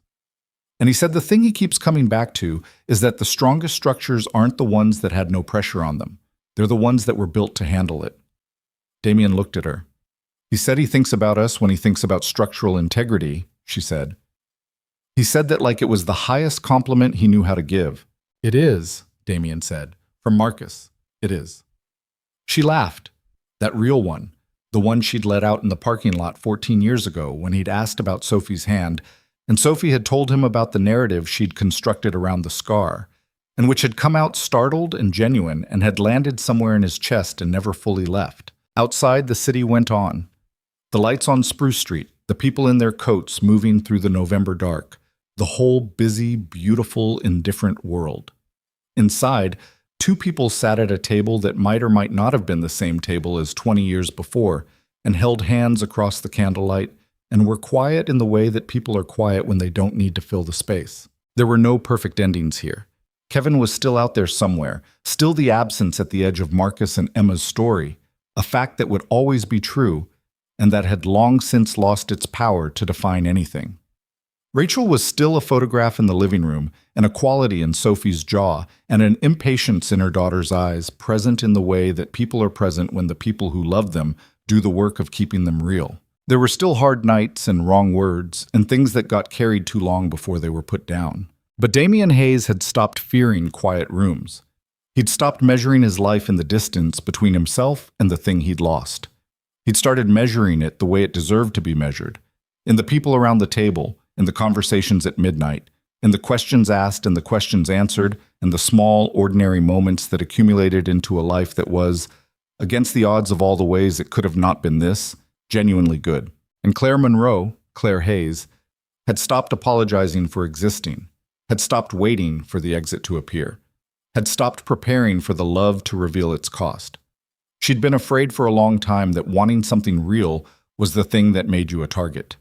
She understood now that it was the thing that made you a person, the truest lesson of her life, the one she'd learned not from a book or a program or anything anyone had told her, but from 10 years of being in a room with a man who showed up, was this. Love was not the absence of fear. It was the decision to stay anyway, to show up to the kitchen table and the waiting room and the 2 a.m. and the birthday and the hard conversation and the next day and the day after that, without the guarantee of anything except that you meant it and you were there. She'd learned it. She'd lived it. And she'd passed it to 3 children who were now in their different ways building their own structures out in the world. Marcus with his cosmology and his engineer girlfriend, Emma with her veterinary medicine and her Gerald-adjacent adulthood, Sophie with her green spaces and her Tuesday calls. And she could see it in all of them, the capacity for it, the knowledge somewhere in them that staying was the thing, that showing up was the thing, that the person worth having is the person who, when they find you in the place where everything is hard and the light is unflattering and the juice is on the floor, gets down on the ground and helps you clean it up, and doesn't ask to be thanked, and doesn't leave. The waiter came and they ordered and they ate and they talked about Marcus's research and Emma's coursework and Sophie's project in North Philly, a green corridor through a neighborhood that had needed one for 30 years, and the night stretched on the way good nights do when nobody is watching the clock. At some point, walking out into the November cold, their breath visible in the air, his hand finding hers in the way it always did, Claire looked up at the city above them, the lit windows, the bare trees, the particular quality of the sky above a place that had become, over 20 years and entirely without ceremony, home. She didn't say anything. She didn't need to. He pulled her hand into the pocket of his coat, and they walked.